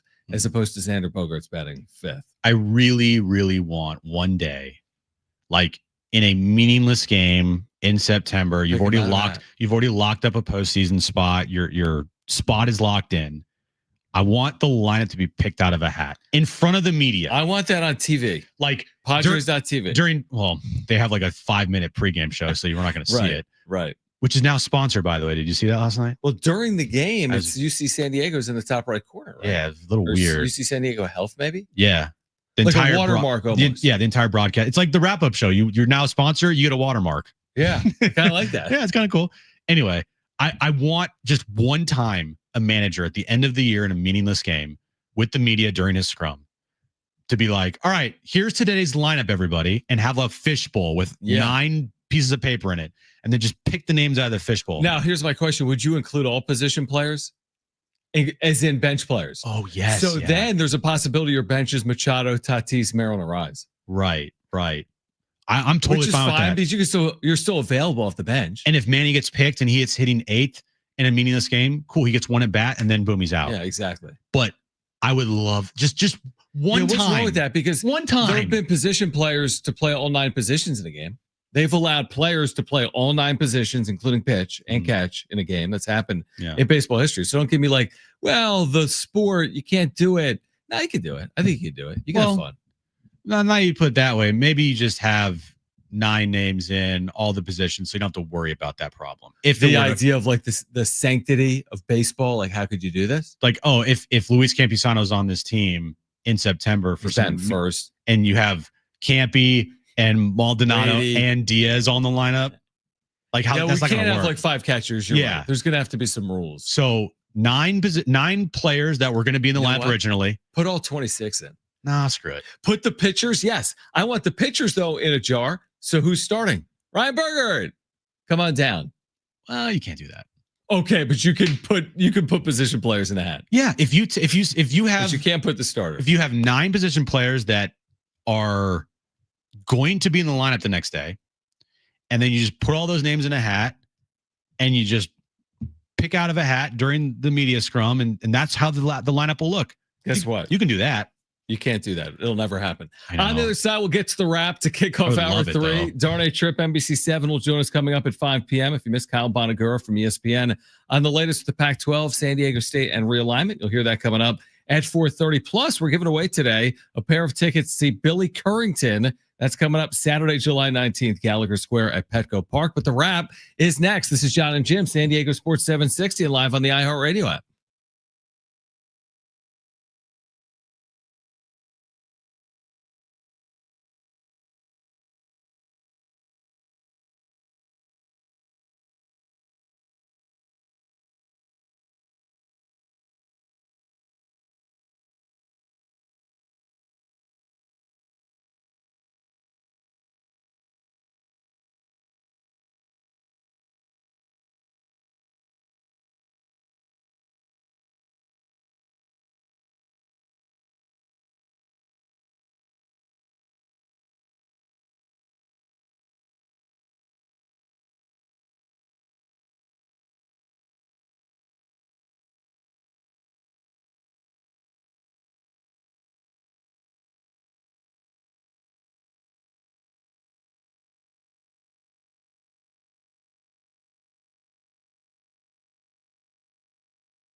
All right, this update is brought to you by Temecula Valley Balloon and Wine Music Festival. Padres Dodgers, game 2 of their 4-game series tonight up at Dodger Stadium.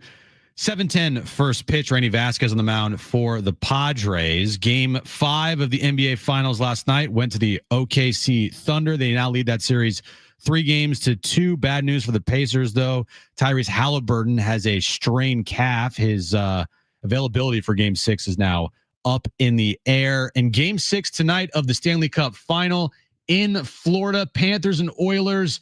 Panthers have a 3-2 series lead there. They're looking to win the cup for consecutive seasons. Temecula Valley Balloon and Wine Music Festival is happening June 20th through the 22nd, featuring Walker Hayes, Cody Jinks, Alabama, and more. Tickets are available now at TemeculaValleyFestival.com, powering the best events from start to finish. Events.com. It's John and Jim to warm up that drive home. Again, you're not rallying. Manny Machado hits a home run. It's still a home run. 6-3. 7th, 8th, and 9th inning, you do nothing. I know it's just one game, but we've said that a lot. They're 2-5 in their last 7. They're 4 under since 14-3. It's not one game. It's a trend. It's a 2-month trend. Dating back to Game 4 of the NLDS last year, the Padres have now lost 5 of 6 to the Dodgers. Yeah. And it's not really been close. Now, time for John and Jim.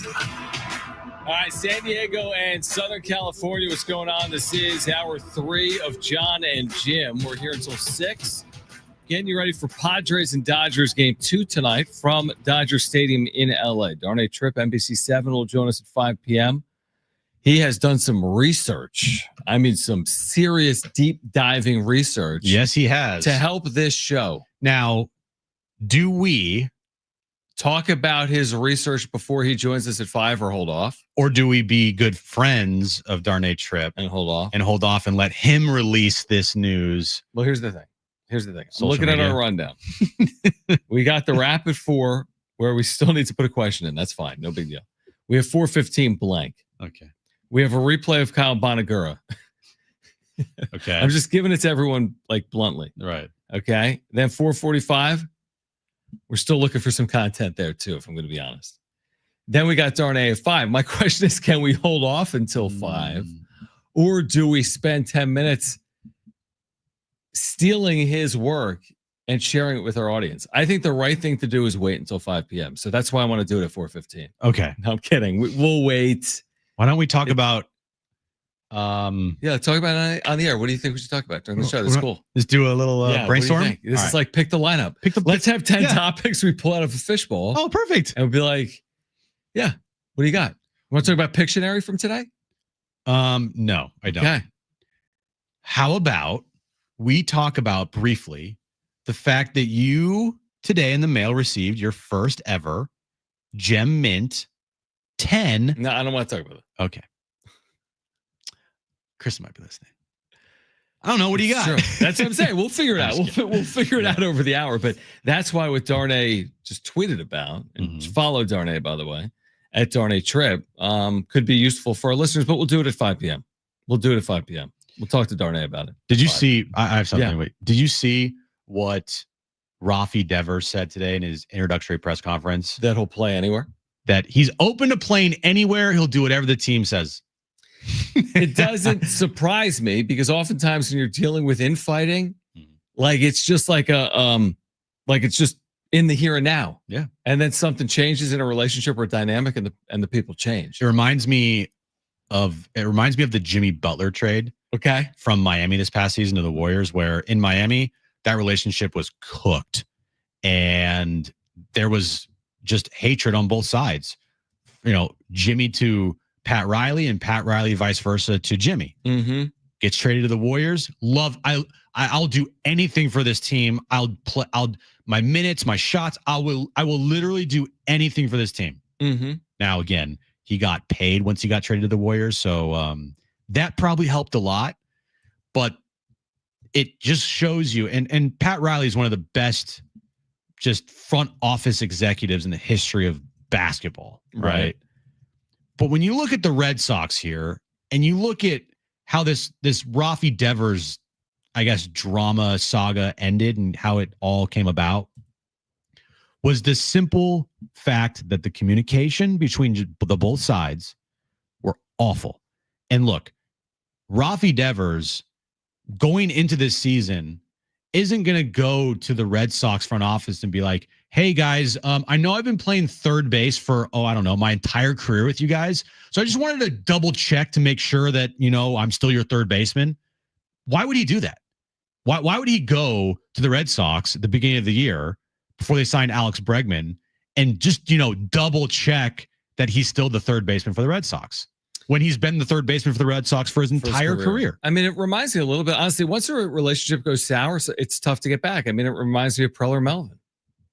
It's like, it's like the Dr. Seuss book I always talk about.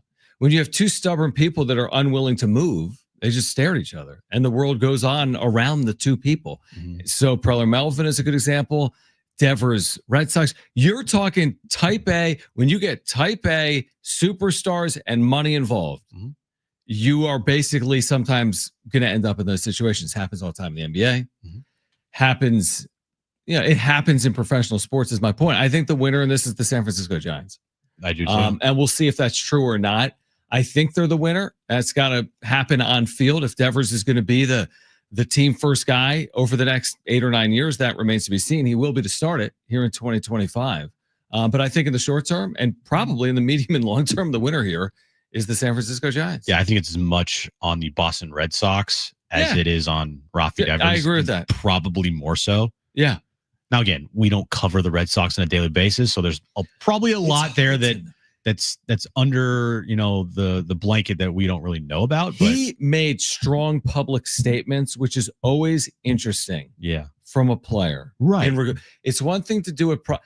You're right. I think here's my guess: both sides have a level of blame, and more of it is on the Red Sox. Yes, that's my guess. I agree. And by the way, this should have no impact on the San Francisco Giants negatively. None. What happened in Boston shouldn't impact Devers, in my opinion. In fact, again, the thing about the Giants making this move, I don't even know how we went down this path right now, is this is exactly what they needed. Like, it's one thing if, like, there have been moves that the Padres have made before where you're like, oh, Adam Frazier, he had a nice first half, but you don't need him. Now you're putting squares in circles. The Giants need a hitter in their middle of the lineup that's formidable. They haven't had a 30 home run hitter in a season. You know this. We all know. You know the last time it was Barry Bonds. They have not had a Giant hitter with 30 home runs since 2004. They desperately needed this. So they take advantage of the dysfunction. That's a win for them. Boston, I don't know. They're winning game. I don't know what it means for Boston in the short term. I would think in the long term, it's not a good move. I don't know. I mean, they doubled down yesterday. We read it. Craig Breslow is saying, we think we're going to win more games without him. I don't agree with him, but we'll know in 4 months if it's true or not. Yeah, it's a move the Giants desperately needed. And to your point of like Adam Frazier, like the Padres didn't need Adam Frazier. Padres didn't need Xander Bogaerts. There you go. Like that's the difference here.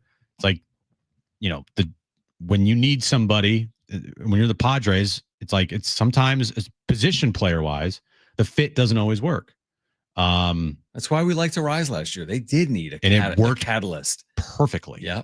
As a leadoff hitter, he hit over 300. Now he got injured. He didn't really perform. He wasn't the same. But man, when he was going last year, those first 50 games or something. Dude, I remember a series in Arizona, one of his first 4 hits. It was incredible. Yeah. It was incredible. Like, where's that Luis Ariz this year? Unless he's hurt again. We don't know about it. But where is that Luis Ariz?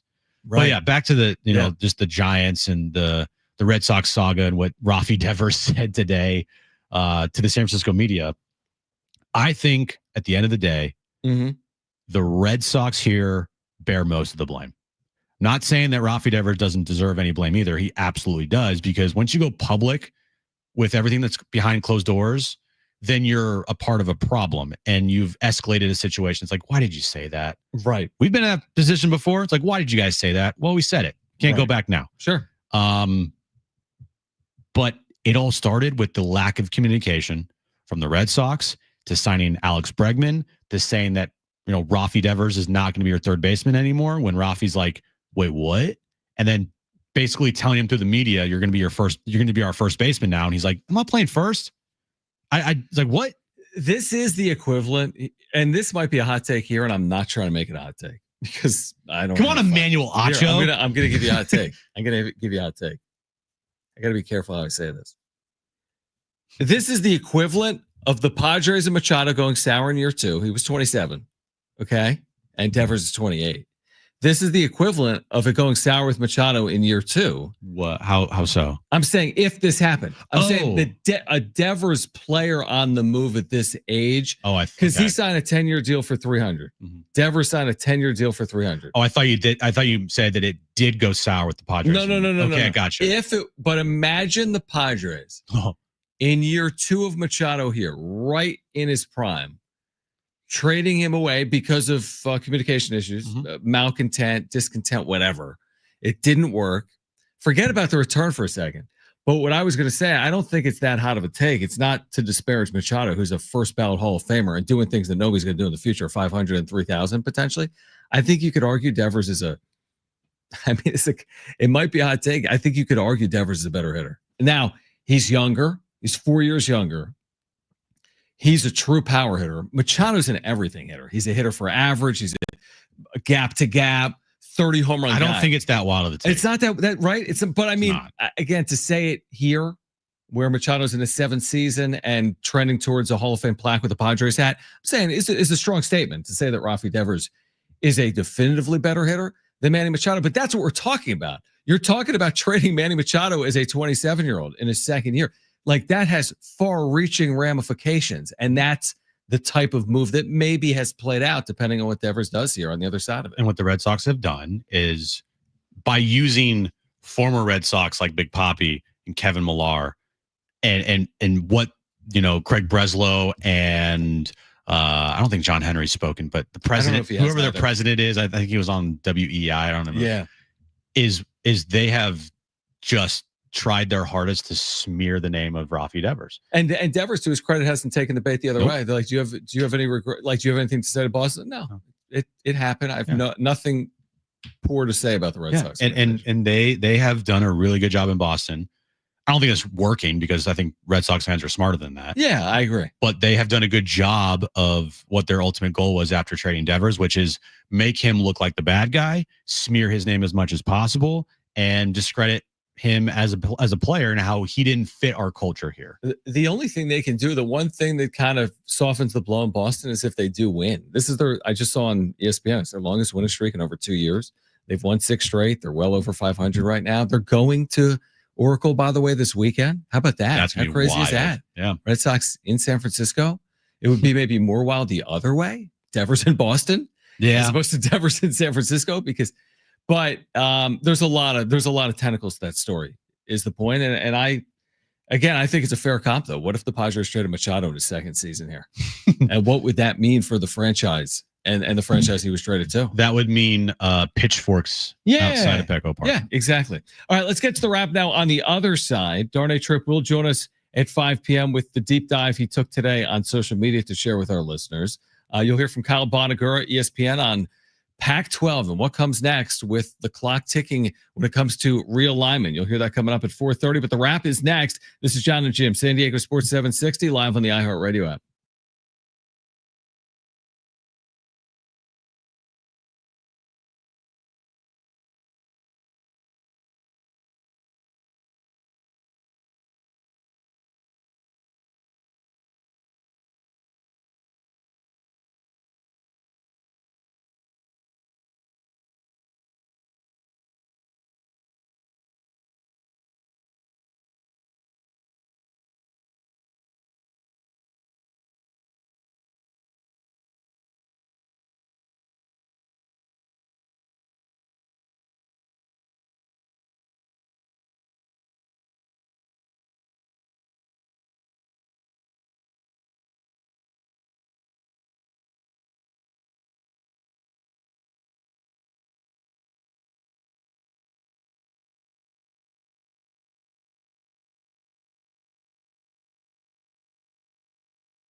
All right, John and Jim, San Diego Sports 760.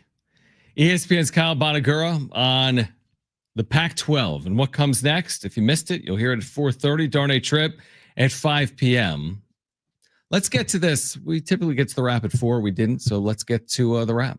It's time for the wrap.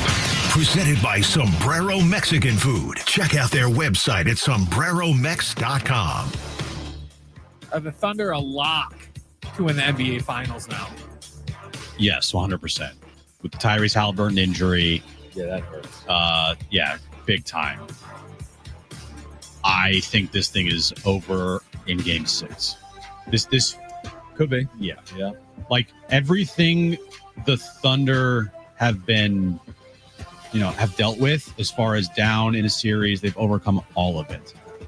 And they deserve to win the NBA title. This is not it's not been a cakewalk for them. They have, gone 7 games against the Nuggets. This has been a tough series from every game has been close-ish, right? There's not been like many blowouts. I think this one is completely over. Now the question is who's going to win the Finals MVP? Shea, right? Shea's the Finals MVP. Shea. He's had a 40-point game. The scoring numbers are there. He's the biggest star. I mean, Jalen Williams is unbelievable. Jalen Williams had a Jalen Williams 40-point game there. Yeah. It was incredible. So that's possible. But Shea in game 4 down 2-1. Huge. That last 3 minutes, that got him the Finals MVP. Yeah, push off. Yep. Well, Yeah, but the shot. the shot. Yeah. It almost reminds me it's going to be a Tatum Brown situation like with the Celtics, where Tatum got a lot of the credit, but Brown was also The scoring one- a lot of yeah. points. This is what I would say. The Thunder are going to win this. I have a sliver of hope for the Pacers just because of how they're pulling rabbits out of hats. It's my only thing. If there's anyone that would do it, it's this really unique Pacers team that has found ways, but I'm with you on Halliburton. That's a gut punch if you're a Pacers fan. Yep. Not that he's not playing in Game 6, but will he be 100%? Next question. Are the Dodgers a lock to win the NL West? You'll see if there's a theme today. No, they are not a lock because they are dealing with so many injuries.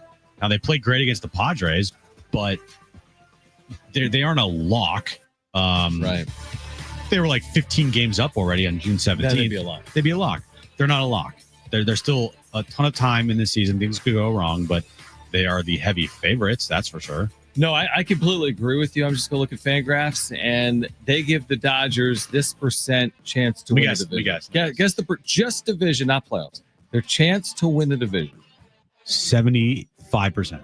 Higher. 80%. Higher. 90%. Lower. 85. 88. Okay. 87.9 technically. This is what it is. Jeez. Now, that still means, would you get on a plane with an 87.9% chance of landing? I won't. No, John. After all these talks I've had. 87.9. They give the Giants an 8% chance. They give the Padres a 2.2% chance. That's 1 in 50. Not great. They give the Diamondbacks a 1.9% chance. Also around 1 in 50. Yeah. So, again, not a lock. I'm with you. It is not a lock, but there's a very high likelihood they win the division. Next question. Are the Panthers a lock to win the Stanley Cup tonight? No. No? Because hockey can sometimes be weird. But with me saying that, Panthers are going to win like 6-1 tonight. They're at home. I have been wrong about so many things lately. The NBA, like everything, I have been just so wrong, especially about the Stanley Cup final. So, well, it's not like you're supposed to be right. You're not like a hockey insider. who cares? It's Right? just whatever. It's literally throwing dart on a dartboard, see if it sticks. So you don't think the Panthers are a lock? No, they're a lock. They're going to win tonight. Yeah. I mean, if it was in Edmonton, I'd have faith it would go 7 games. It's in Florida. I don't have any faith. But Now, I'm rooting for Edmonton. do you think that Emmanuel Acho, the loudmouth hot take Emmanuel Acho, if the Oilers lose tonight, will go scorched earth on Connor McDavid like he did on Tyrese Halliburton? Because does he know who Connor McDavid is? No, he doesn't know No. really much. There's but- so little discussion around the Stanley Cup, obviously, on television other than during the games. But they need a 7th game. The NBA needs a 7th game. To make these things compelling and That'd be really awesome. bring people to their televisions, they need a 7th game. Yep. Next question. Will Rafael Devers be the first Giants player to hit 30 home runs in a season since 2004? So I guess this would include his year to this point, obviously. Which is what, 14 home runs? No, I think it's like 15 or 16. Okay. Well, does that even count then? I don't know. Probably not. He has 15. You're right. So no, I guess that wouldn't really count. I mean, it's not really 30 home runs in a Giants uniform if he had 15. Yes, he had 45. Yeah, right. 30. Yeah. Well, he's not hitting 30 in a Giants uniform this year. So he's hit 30 home runs 3 times in his career. Okay. 2019, 2021, he had 38. And then 2023, he had 30. Mm-hmm. But he is well on his way to 30 home runs this season. Yeah. Yeah, I think he will be. Yeah, he should get to 30. He should get there. I mean, looking at Devers, we talked about Manny versus Devers here. And again, you have to also factor in ballpark as well. Yep. Manny playing at Petco for as long as he has. Rafi playing at Fenway. Mm-hmm. Now, he is a left-handed hitter. So majority of his home runs, right? That short porch there, not off the Green Monster or not over the Green Monster. Right. But if you overlay his stats and his extra base hits at Oracle Park, all of his home runs are home runs. Yeah, he's not like how much is he really benefiting from pesky pole? I mean, the guy has real power. He's not hitting 320-foot home runs. I mean, some of his numbers are. Yeah, he's got gaudy numbers. It's if you're the Padres and you're a Padres fan, you don't want this guy in your division. No, you see him a lot. You do not want this guy in your division. And guess what? This is not just a 2 or 3 year thing. This is like the next 8 seasons. I mean, you look at the players in this division, not just the Dodgers, that Arizona lineup that we've talked about being as good as any against right-handed pitching. Now, Rafi Devers, San Francisco is annoying enough without Devers, right? They were causing enough problems just with the start of their year. This is a problem. He already has 215 career home runs. Big number. His lifetime OPS is 859. His career OPS plus is 129. Yeah, that's why I said. I mean, I think he's a comparable hitter to Machado, and there's a lot of metrics that would tell you he's been a better hitter. Again, Machado's been an amazing hitter, but that's how good Devers is, I guess is the point. I mean, Devers is that good of a player. So it's a big pickup, obviously, a huge one potentially for San Francisco. All right, if you missed Kyle Bonagura, there's a lot going on right now when it comes to the Pac-12, and the clock is ticking, and he wrote a piece this weekend with Pete Thamel, the latest reporting on the Pac-12 and realignment and what comes next. You'll hear from Kyle Bonagura from ESPN on the other side. Plus this hour, your chance to win a pair of tickets to see Billy Currington. This is coming up Saturday, July 19th, Gallagher Square at Petco Park. Stay with us. Again, on the other side, Kyle Bonagura from ESPN. This is John and Jim, San Diego Sports 760, live on the iHeart Radio app.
This update's brought to you by Indeed.com. Padres Dodgers game 2 of their 4-game series tonight up at Dodger Stadium. 7:10 first pitch. Randy Vasquez on the mound for the Padres. And game 6 of the Stanley Cup final is tonight in Florida. Panthers and Oilers. Panthers have a 3-2 lead there. The Panthers are looking to win the Stanley Cup for the second consecutive season. When you're trying to find quality candidates, all the searching, screening, and interviewing can become a job itself. You need Indeed, the all-in-one platform that makes it easy to interview, screen, and hire quality people. Visit Indeed.com/credit.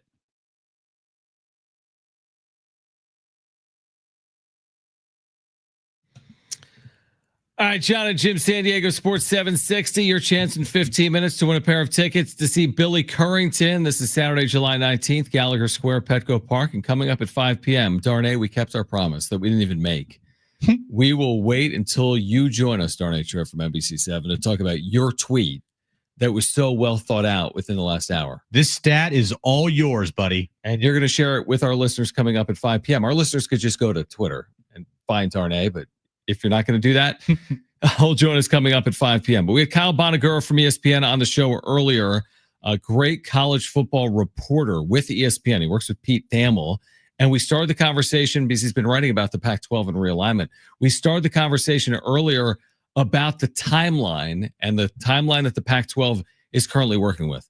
Yeah, so I mean, there's a number of different factors that kind of play into that, right? So the most important, item they have to get figured out is you need an 8th member to play football. Like, those are the rules the NCAA has set to be a functioning conference. So they have to have the 8th member by the 2026 season. So obviously for that to happen, you need a little bit of a runway, right? And so they're kind of up against it where to get everything in order in time, they need to have it wrapped up this summer.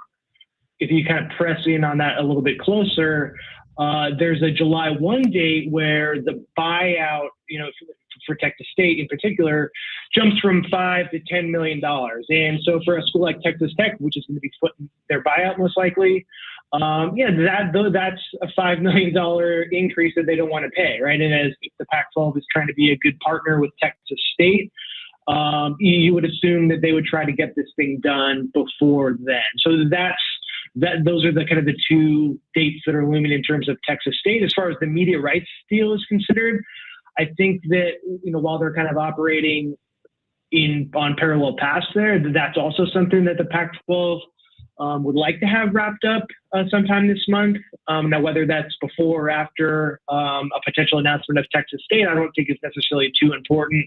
It just happens to be that they're going to get, should be wrapped up in a similar time frame. Why does Texas State make the most sense for the Pac-12? Yeah, I mean, look, beggars can't be choosers is one of them, right? There's only so many options geographically that are going to make sense. And, of course, we can joke about geography not mattering so much in college football anymore. But certainly when you get outside of the power conferences and the TV revenue, it's not the same. It's harder to justify, playing in a conference outside your geographic footprint at this tier of the sport, right? And so, when you start looking at, okay, who are the schools that are in play? Most of the Mountain West schools have kind of pledged an allegiance to that conference to remain there.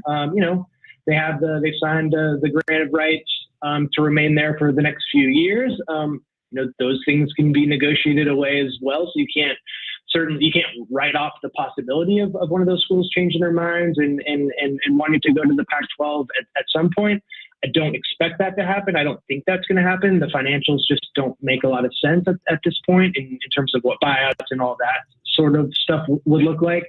And so once you get past the Mountain West schools and you say, okay, they're pretty much all off the table, then where do you go, right? You start moving out time zone by time zone, and there's only so many schools that make sense or are interesting. Texas State certainly being in Texas, kind of up and coming as a football program. They've done a lot of nice things. They're developing their program. It kind of is a process of elimination. There has to be reciprocal interest. I mean, I think the Pac-12 would love to get Memphis. There's a few other AAC schools that would be of interest, but again, the Pac-12 isn't going to have the media rights deal to make it so appealing that they're going to jump from the AAC. Whereas that's not the case with Texas State, who's ready to jump from the Sun Belt. It's interesting you bring that up. Kyle Bonagura is with us from ESPN. He wrote about this over the weekend with Pete Thamel. So you mentioned Memphis, and there was a portion of this article that discusses the possibility of Memphis kind of splitting off football to play against Pac-12 opponents. So join the Pac-12 in football and then, quote unquote, like park its other sports in the Big East. Is that, what's the likelihood or possibility there? I mean, is that a maybe, or is that something that's been discussed and is something that is feasible or possible? Yeah, so a lot of things can be true, right? It's something that has been discussed. I think at this stage, it's more theoretical. Like, look, what would this look like? Did that make sense for us? But I think it'll be a few years before that could be some sort of realistic possibility.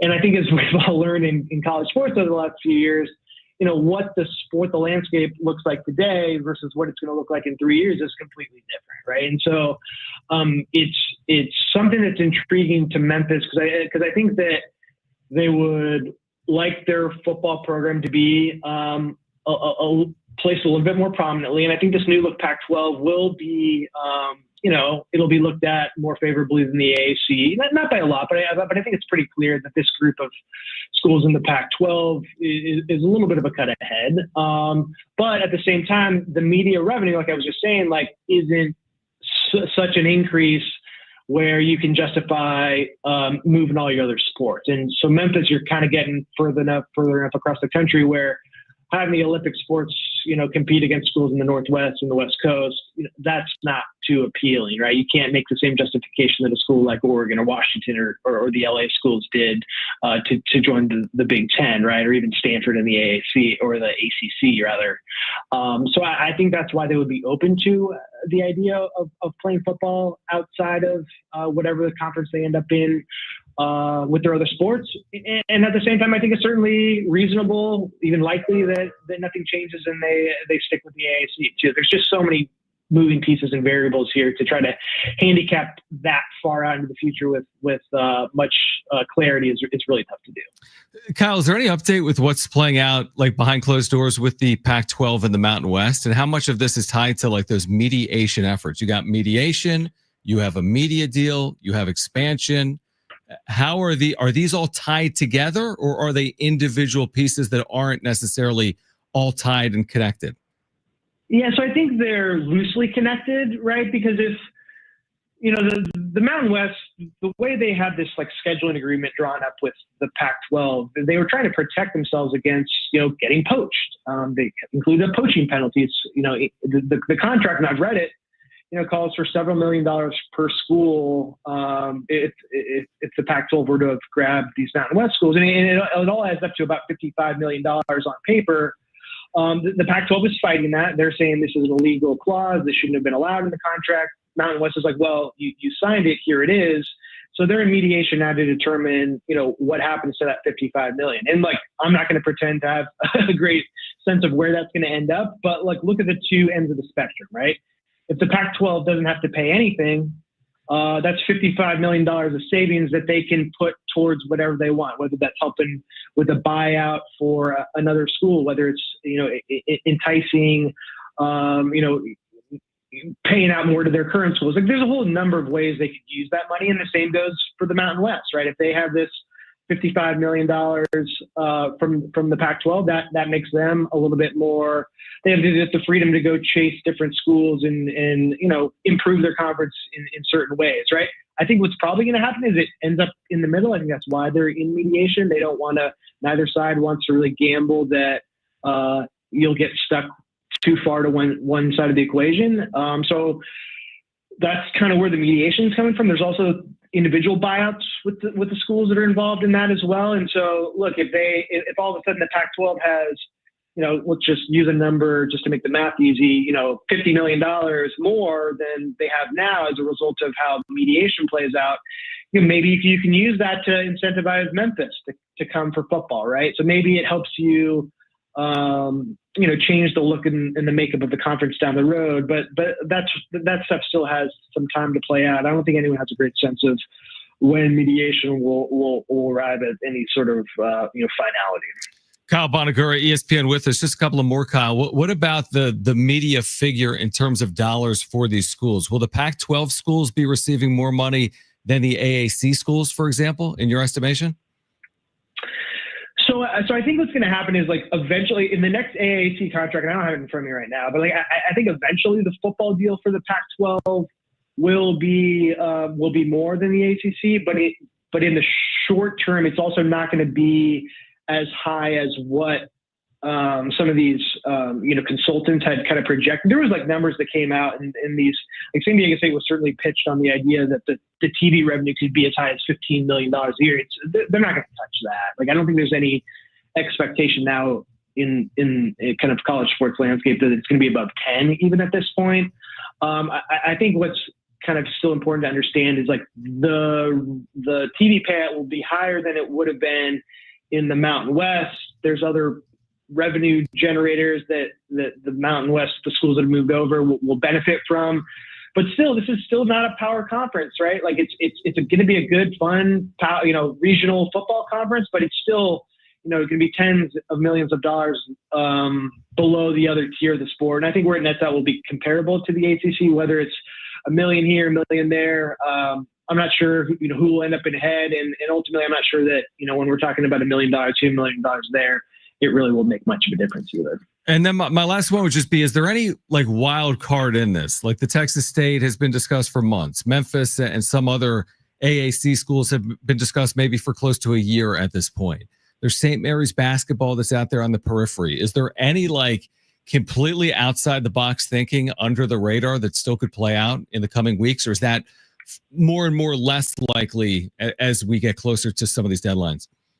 Yeah, I think I think anything that is likely at this point has probably been, bandied about publicly at this point. Mm-hmm. If there's another school that's being discussed, I would have reported it by now, right? So if anything else is happening, I'm unaware of it. But there's a lot of this, and Pete and I wrote about this in the story. Like, a lot of this is cloak and dagger, right? And so there is stuff that's going on behind the scenes that people don't find out about.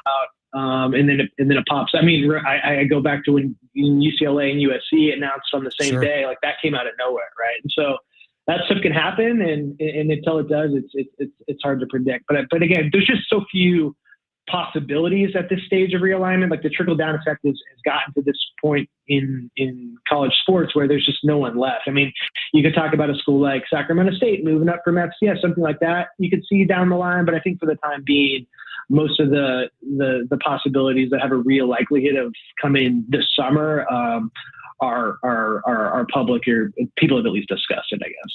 Kyle, appreciate you taking time for us in San Diego. Really good reporting. We will be watching and reading and awaiting the next step here for the Pac-12. And thanks for hopping on here today in Southern California. Yeah, appreciate it. Thanks for having me. All right, great stuff. Darnay Tripp will join us coming up at 5 p.m. Be listening, though, on the other side. We're giving away 2 tickets to see Billy Currington Saturday, July 19th, Gallagher Square, Petco Park. Darnay Tripp and the Padres are getting you ready. We hope to hear from Mike Schilt in the 5 o'clock hour as well. If you're on hold, we'll get your calls on the other side as well. 877-767-4760. This is John and Jim, San Diego Sports 760, live on the iHeart Radio app.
All right, we've got a giveaway, a givey, if you will, a pair of tickets to see Billy Currington. You got a givey. This is to celebrate Live Nation's $30 ticket to summer, Saturday, July 19th, Gallagher Square, Petco Park. Make it a summer of live music with $30 concert tickets to 1,000+ shows on sale now, livenation.com/ticket to summer. That's what we call prizes if Shilty was the head of our promotions department. Oh, absolutely. Givvies. Yeah, Givey. he would love that. Givvies and prizes. He would love that. You would be Johnny. I'd be Jimmy. Brent would be Brenty, I guess. And the giveaways would be givvies. Givvies. Everything has to end with an Y. All right, let's go to the phones because Matt's been patient. I think he wants to weigh in on the Padres and the upcoming trade deadline. 877-767-4760 if you want to weigh in. But Matt, thanks for calling in. Thanks for your patience. What's up, John with Matt? John and Jim. What's up, man? Hey guys, can you hear me? Yep. Yeah. So my question is, at what point in the season are you guys determining the team buying or selling? And also, what type of performances do you need to see from the team to make a determination for either? Matt, thank you. I mean, it's Great question. It's a good point. I mean, a lot of teams wait until very close to the deadline because then they have all the info. Like, hey, we're 4 games over 500. Should we go for it? We're 3 games out of a playoff spot. Should we sell? So I think a lot of teams want all that information. That's not a prerequisite. That's not how the Padres always operate, or the Giants, for example, just a couple of days ago. But I don't see them as sellers. No, I think teams with expectations going into the season that are of postseason aspirations or World Series aspirations are going to wait as long as they possibly can to determine if they're buyers or sellers. Mm-hmm. If you remember 2023, they waited until like that final series before the deadline before determining we're going to go out and be buyers. And that's as late as you can get. Mm-hmm. Some teams kind of feel it out and say, okay, we might have something special here. We might have something cooking like the Giants. And they're like, we're not going to wait. We're making a move now. Same thing with Preller last year. He's like, I'm not waiting around. Now the moves came significantly more early than what the Giants just did, like with Arise and with Cease. But I think it would have to be like a situation where they do play another, if they're 500 at the deadline, you might rethink things depending on how the rest of the National League looks. Even at 500, I think they're still going to consider themselves like in contention. I mean, 500 is a slippery slope, literally, because they were 11 games over. Right. When you go from, I said this last night and I'll stick by it, there's 2 different ways to be 500. If you're Atlanta, for example, and you start slow and get there, you feel better than if you start fast and then end up there. So 500 to me, Jim, would be like the fascinating case. Would they actually buy? You know what they would do if they were 500? A bunch of nothing. They probably wouldn't sell off parts. They would add around the periphery nothing of substance. And they'd be like, hey, we're still in it and we're not selling off parts and we have 3 million fans. So we're not going to do that to our fans, which I get. But I don't think you're going like all in at 500. It's chicken egg stuff. You want to see them play really well, but does the GM double down when a team is just middling along? It's AJ Preller. Right. He's always going to try and make his team better. Mm-hmm. When's the last time AJ Preller was a seller? What did they do at the deadline in 2019? Machado's first year, I'm just asking. They were okay until the halfway point, and the wheels fell off. I think they traded us. When was Franmil Reyes? Franmil Reyes was like 2018, or was that 2019? Just Googling. I think it was 18. Padres at the 18. deadline. Because that was when I first got here. Because he was here for about a year, and then they traded him. I don't know. Well, you're probably right. 2019 was not a year that I think they were thinking, oh, let's go trade for pieces to make this team better. No, they did get Reyes. Reyes was traded in 2019. Okay. Yep, he was. So the last time AJ Preller was a quote unquote seller was 2019. Mm-hmm. 2020, obviously he changed 60% of the team that year. 9 major league players acquired at the deadline. 9 players on the roster. 2021, I want to say they stood pat. Yeah. No, that was the Scherzer. That was Scherzer. Yeah. Sorry. 2022, Soto. 2023, Rich Hill and Garrett Cooper and G-Man Choi. Yep. Last year, Adam and Tanner Scott. And then also before then, they traded for Cease and Arise. So yeah, it's been 5 seasons since AJ Preller has been a seller. And look, that's what you want, because when you have Manny Machado under contract, you don't ever want to be a seller, especially in his prime, along with Jackson Merrill and Fernando Tatis Jr. You shouldn't be a seller. You should always be a buyer. Always. So I think it would take something like literally catastrophic, like everybody gets injured or they just lose like 15 in a row or something crazy, or for him to consider trading Cease and Arise. And I mean, last night someone asked, so they should trade King right now. He's not pitching. Nobody wants him. He's injured. Yeah, I mean, that doesn't make any sense. By the way, never trust AI, because when I said, what did the Padres do at the trade deadline in 2019? And Google gives me the AI interview or overview. And they're like, acquired Taylor Trammell. And they're like, other deals, part of a 6-player trade that brought in Tanner Scott and Brian Hoeing. Like they did 7 years ago. But yeah, I'm with you. I mean, the Padres should not be sellers. That, like, with this type of payroll and with these types of expectations. And why would you be? I mean, they're 39 and 32 guys. They were 3 games under 500 last year at this point in Philadelphia. Yeah. There's no reason to talk selling right now. No. I get you might not be the most motivated buyer in the history of the sport. That'll be based on how they play, but there's no selling. I just don't see it. Yeah, this is not a DEFCON 1 situation. No, yet. Definitely not. And even if they lose the next 3 to the Dodgers, yeah, will it suck and will it feel like sky's falling? This thing is over. Yes, it will. Right. Yes, it will. But they'll still be above 500, and they're still going to be in a place to contend for the rest of the season. Yeah, I would agree. I mean, this is the stretch. This is the 17 games we obsessively talked about. We said, can they go 8-9 in this stretch of 17 games? And the answer right now is, what's the record in these 17 games? Is it 7-10? No, because they have 3 more games. Oh, you're right. Hold on, let's look. It's what are they? 7-8 in their last 15? 7-8, yeah. But there's still 3. I think it's 6-8. Okay, so we're talking about the start of the. When are we? The 17 game stretch. Was the Dodgers at home? Was it? It was Pittsburgh at home, San Francisco for 4, Milwaukee for 3. It was San Francisco. Oh, okay. So they're 2-2. They are 4-3. And then they are 5-5. Then they're 6-7. They're 6-8, right? 6-8. Okay, 6-8 with 3 to go. I think we all said we could live with 8-9. So that requires taking 2 of the next 3. That would be correct, Sean. But if they don't do that, 7-10 stretch over these 17 games, is not overly encouraging. All right, Darnay Tripp will join us on the other side. Call right now. Caller 5 is going to see Billy Currington Saturday, July 19th at Gallagher Square at Petco Park. That's caller 5. You have 2 free tickets to see Billy Currington Saturday, July 19th at Gallagher Square at Petco Park. Here's the number to call: 877-767-4760. Caller 5, you're going to see Billy Currington Saturday, July 19th, Gallagher Square, Petco Park. Again, the number to call: 877-767-4760. Darnay Tripp, NBC 7 on the Padres. Coming up next, John and Jim, San Diego Sports 760, and live on the iHeart Radio app.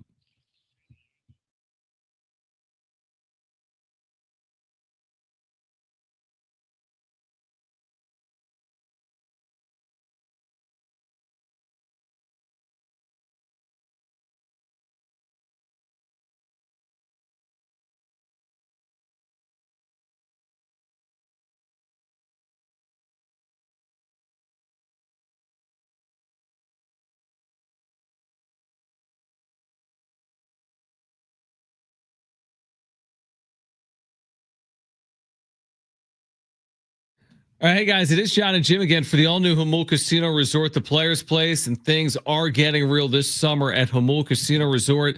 With a Lux Hotel Tower and a long list of new amenities, you'll have more ways to play and enjoy all the perks of your casino fun. Players, when it comes to satisfying your wants and needs, we're not playing around. This is way more than a place to game. It's a place you can play in every possible way.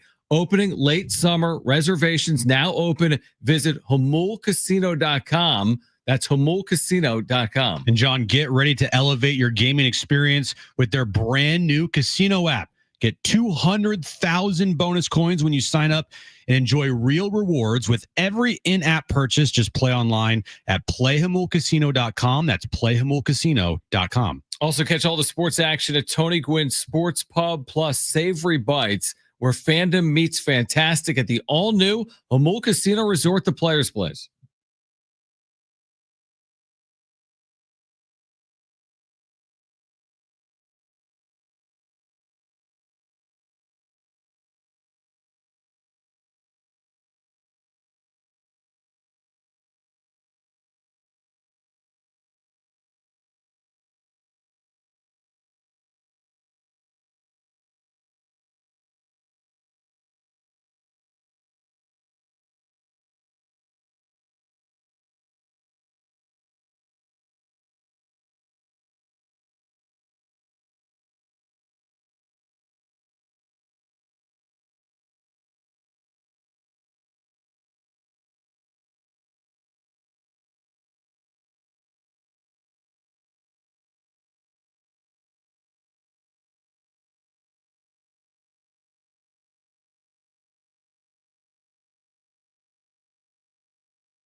All right, this update is brought to you by Rapid Radios. Padres Dodgers game 2 of their 4-game series tonight up in LA. 7:10 first pitch. Randy Vasquez on the mound for the Padres. Game 6 of the Stanley Cup final tonight in Florida, as the Panthers are looking to close out the Oilers and win the Stanley Cup for the second consecutive year. In game 5 last night, Pacers Thunder went to the Thunder. They have a 3-2 series lead. Game 6 will be Thursday night in Indy. Rapid Radios are instant push-to-talk walkie-talkies offering national LTE coverage and no subscription ever. Business owners can keep in touch with up to 200 staff members at one time. Go to rapidradios.com now for up to 60% off and free shipping. It's John and Jim to warm up that drive home. Again, you're not rallying. Manny Machado hits a home run. It's a solo home run. 6-3. 7th, 8th, and 9th inning, you do nothing. I know it's just one game, but we've said that a lot. They're 2-5 in their last 7. They're 4 under since 14-3. It's not one game. It's a trend. It's a 2-month trend. Dating back to game 4 of the NLDS last year, the Padres have now lost 5 of 6 to the Dodgers. Yeah. And it's not really been close. Now, time for John and Jim. All right, San Diego, Southern California, what's going on? Final hour of John and Jim. We held up our part of the promise. Yes, we did. All right. Darn Trip NBC7, seriously, in all seriousness, is a great, great follow for San Diego sports fans, Padres fans, Aztec fans, Wave, SDFC, whatever it is. Darnay's a great follow at Darn Trip. Great watch at NBC7. Did you just get the check that he sent us in the mail? Here's the thing. I feel like I had to say it because I feel bad for Darnay because he has to deal with me and Jim way too often. Yes. We should not include him in a group thread for 57 straight hours, but we do. But Darnay, we did not discuss this with our listeners. We contemplated it because we had nothing else to talk about, but we waited until now. So let's start here because you crunched the numbers on like what it means to add a bat. All these people are counting on, well, if the Padres add a bat, they're going to be a lot better off, right? Well, you looked at some of these additions in recent years, and it doesn't always work out that way. No, it doesn't. And appreciate you guys having me on as always. Always enjoy this interaction more so than the group text interaction. We know. Because you function like normal adults in these conversations as opposed to like the group text, which is like, imagine a group text with like a bunch of 8-year-olds, and that's essentially what it is, being on a group text with you guys. Correct. Yes. As far as the Padres go, by crunching numbers, you mean looking at baseballreference.com. Yeah. Easy. That was the extent of the math. I did use the calculator app to figure out some of the differences. But I looked at like OPS plus for a lot of guys they've picked up around the trade deadline in the last 5 years or so. And I mean, you could say the names off the top of your head, Mitch Moreland. There's maybe more obscure ones like G-Man Choi, Adam Frazier is a great example. Even Juan Soto, who performed at probably somewhere around an all-star level after he came to the Padres, but was like his OPS plus dropped like 30-some points. That's typically been the case. Jake Marisnick. There's Austin Nola even, who is serviceable, certainly.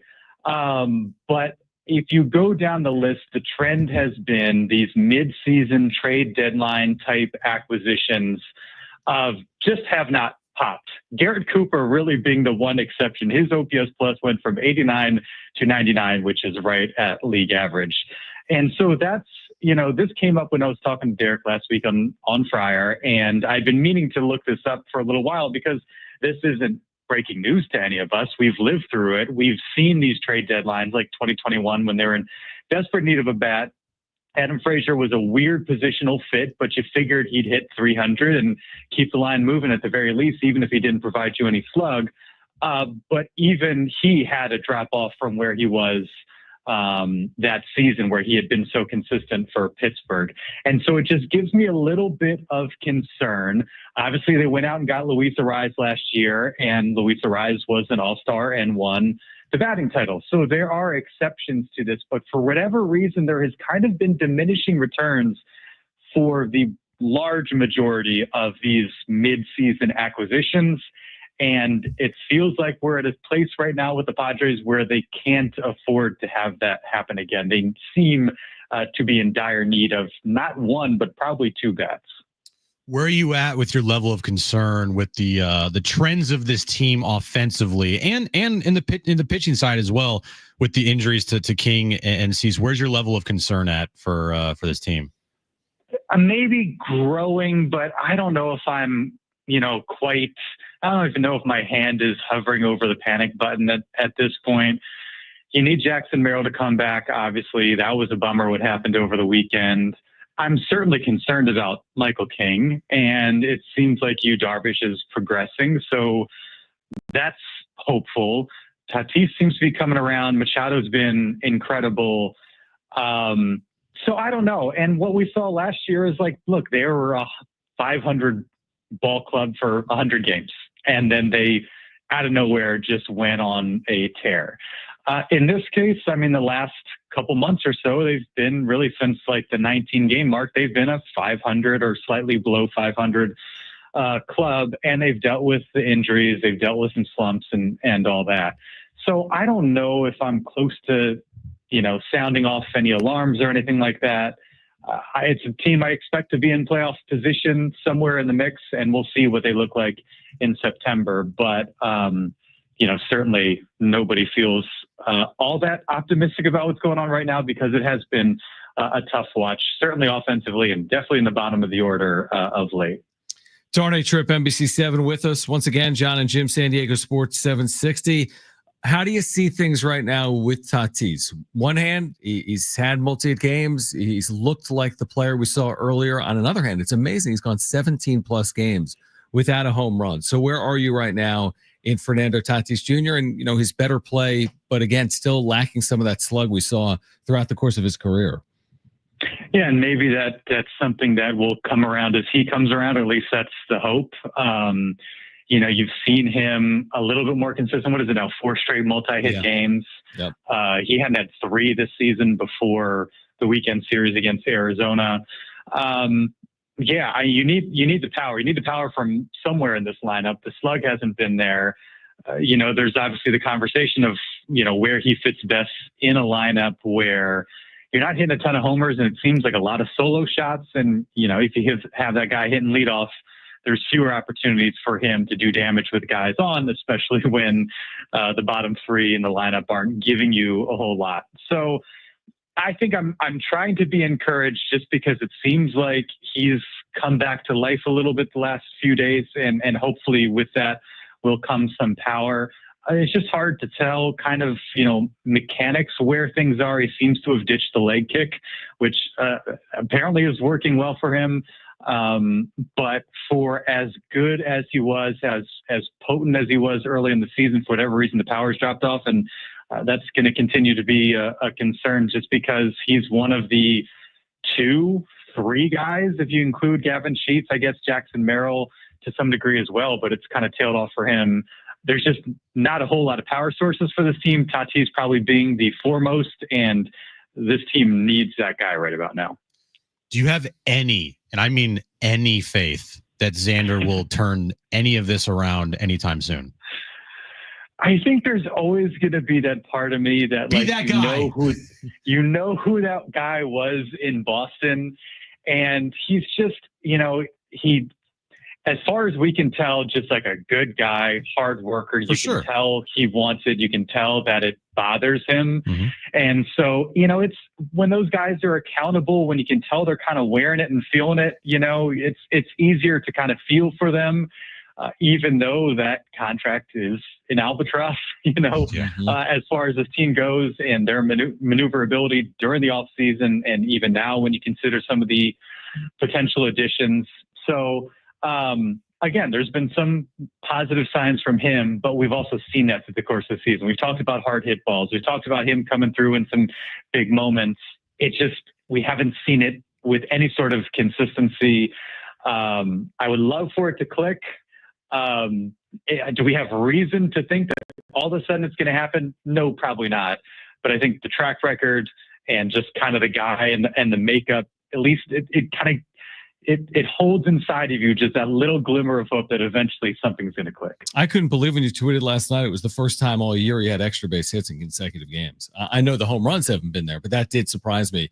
That was the first time all season he had back-to-back games with extra base hits. What do you make of Dylan Cease, even within the one start, from throwing 100.4 or 100.5 and 5 consecutive strikeouts to just completely laboring against, again, an elite offense, obviously, and it's at Dodger Stadium. But that's kind of like a microcosm of his year, where there's been some good, there's been some bad, and we saw it all in one night. Literally the word microcosm popped in my head like a second before you said it. And it does feel right. I mean, he's been kind of inconsistent.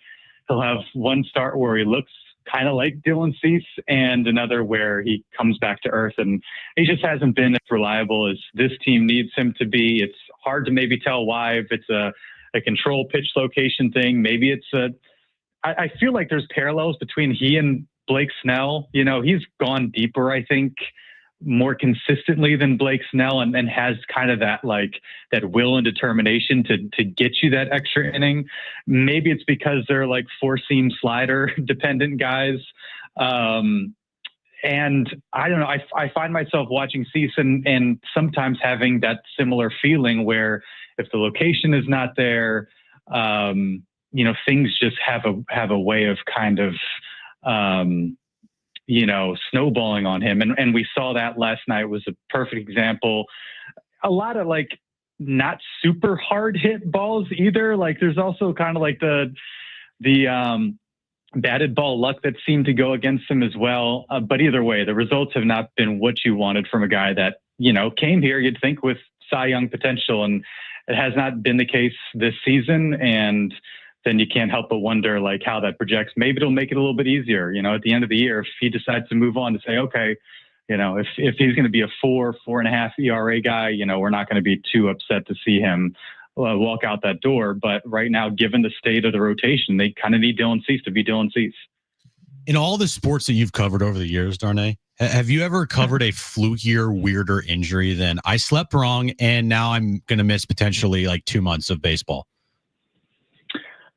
That's a great question. I can't think of one off the top of my head. I know there's been some weird ones. Yeah. This one is incredibly bizarre. And every single time Mike Schilt talks about it, it just seems stranger and stranger.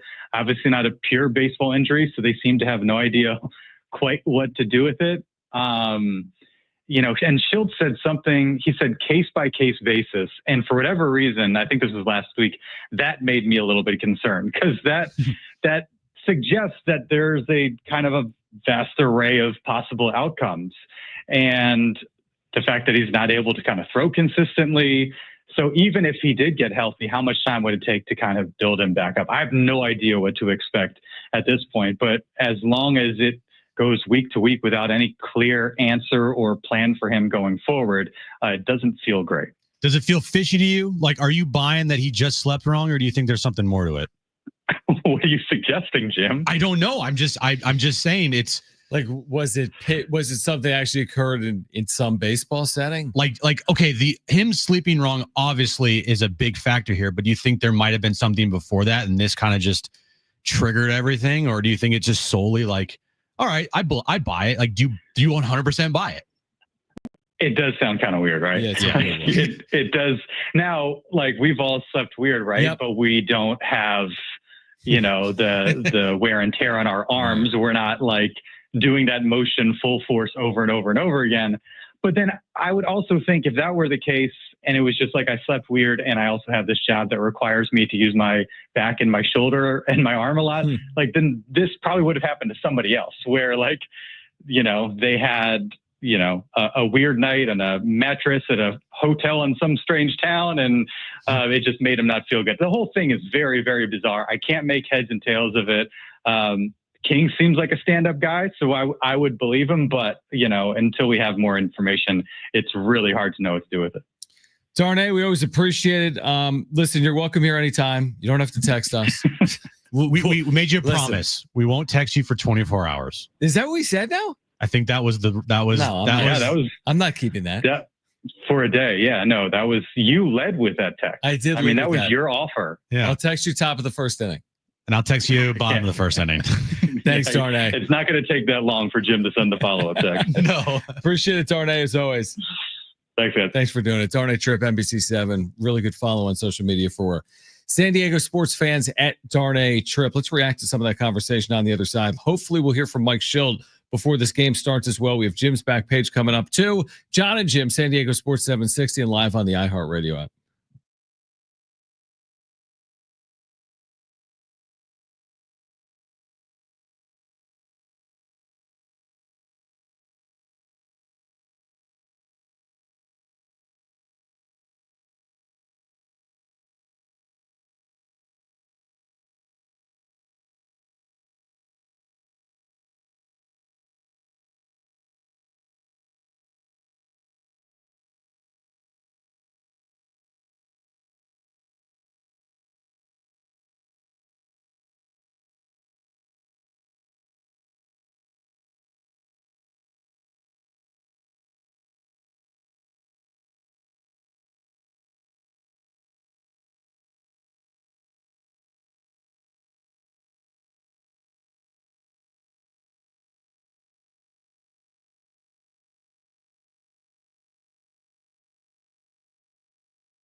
All right, John and Jim, San Diego Sports 760. A reminder, tomorrow at 6 right here, it's SDFC Midweek Live. You'll hear from the head coach, Mikey Varis. Other interviews as well. Find out the latest with SDFC during Midweek Live every Wednesday on your home for SDFC, San Diego Sports 760. Great to connect with Darnay Tripp on the Padres. Mike Schilt, I believe, is speaking with the media at this hour. Have you been able to find anything? No, it's always a little later with a 7:10 start. I know it is. I know. You're right.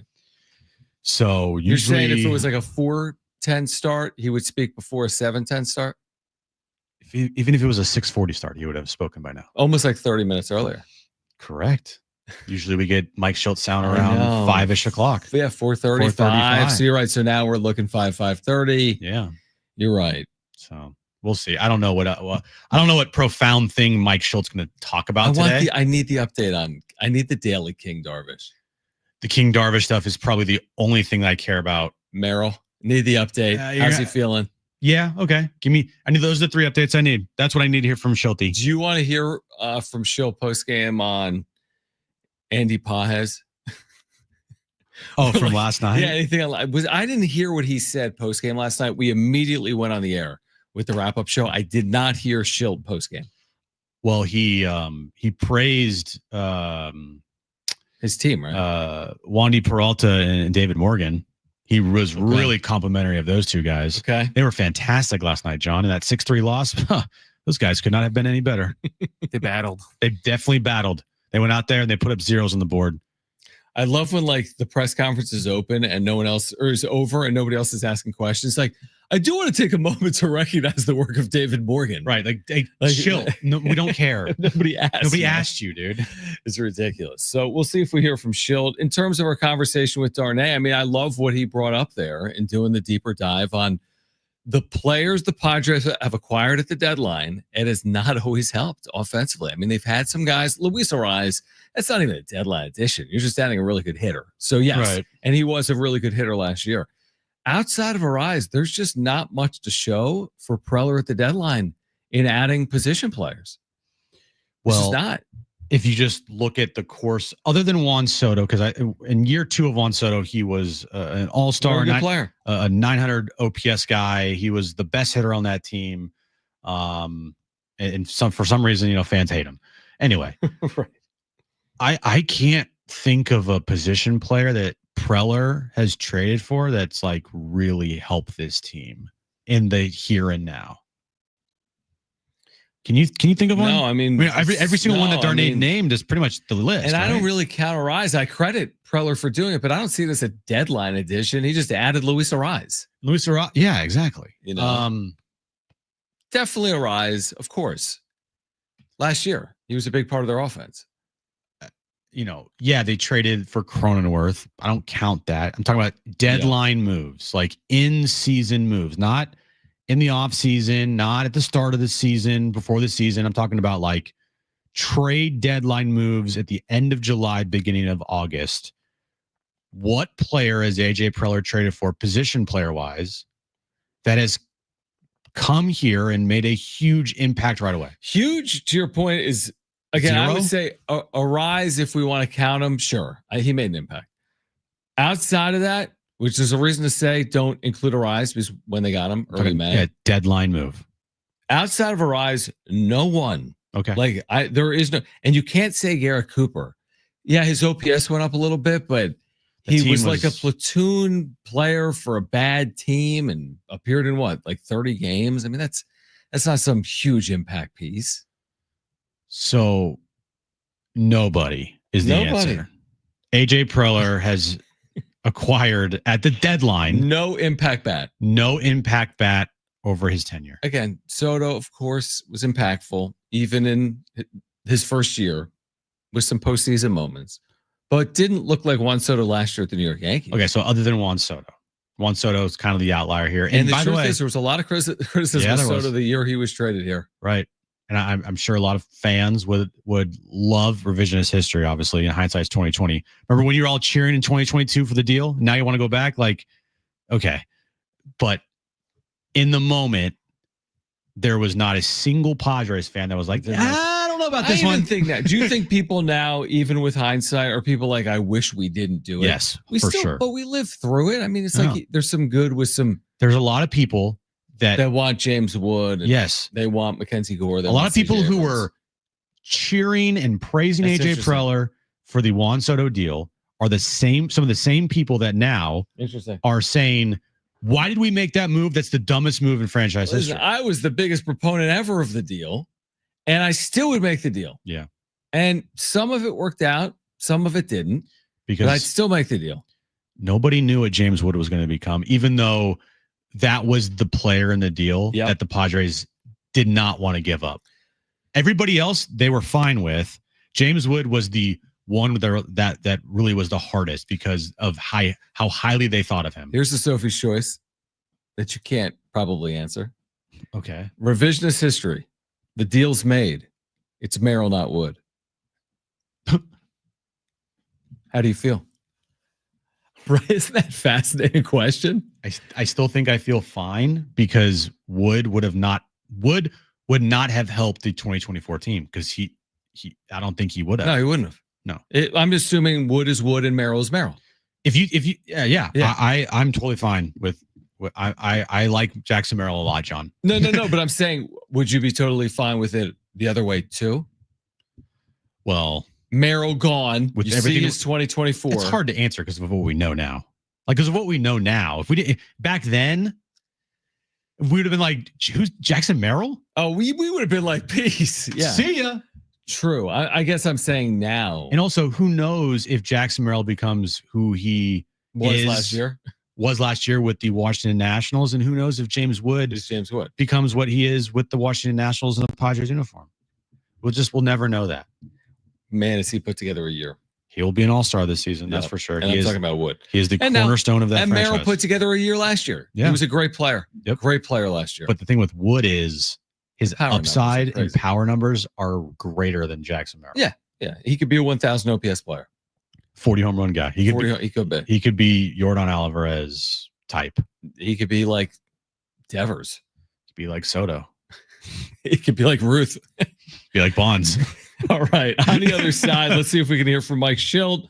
Jim's back page is coming up. Padres-Dodgers game 2 is tonight, and that will get underway at 7:10. This is John and Jim, San Diego Sports 760, live on the iHeart Radio app.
This update is brought to you by eBay. Padres Dodgers, game 2 of their 4-game series tonight.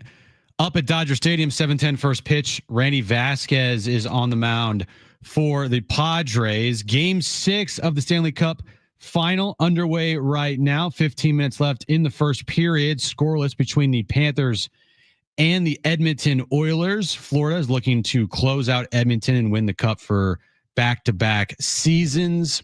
And the NBA Finals, Game 5 last night went to the Thunder. They have a 3-2 series lead. Game 6 is Thursday night. Potentially, the Pacers might miss Tyrese Halliburton as he strained his calf in last night's game. Swapping out your tires, there's nothing like it with eBay.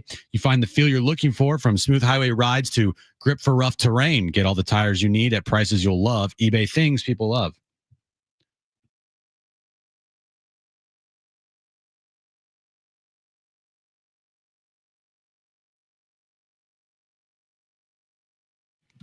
And Florida just scored, by the way. So what's the score? It's 1-0. It's this one's over, and you know, you root for Edmonton for one Stanley Cup, and they let you down like this. No, I actually switched sides. If you didn't see my tweet, I switched sides. You're rooting for the Panthers now? Go Panthers!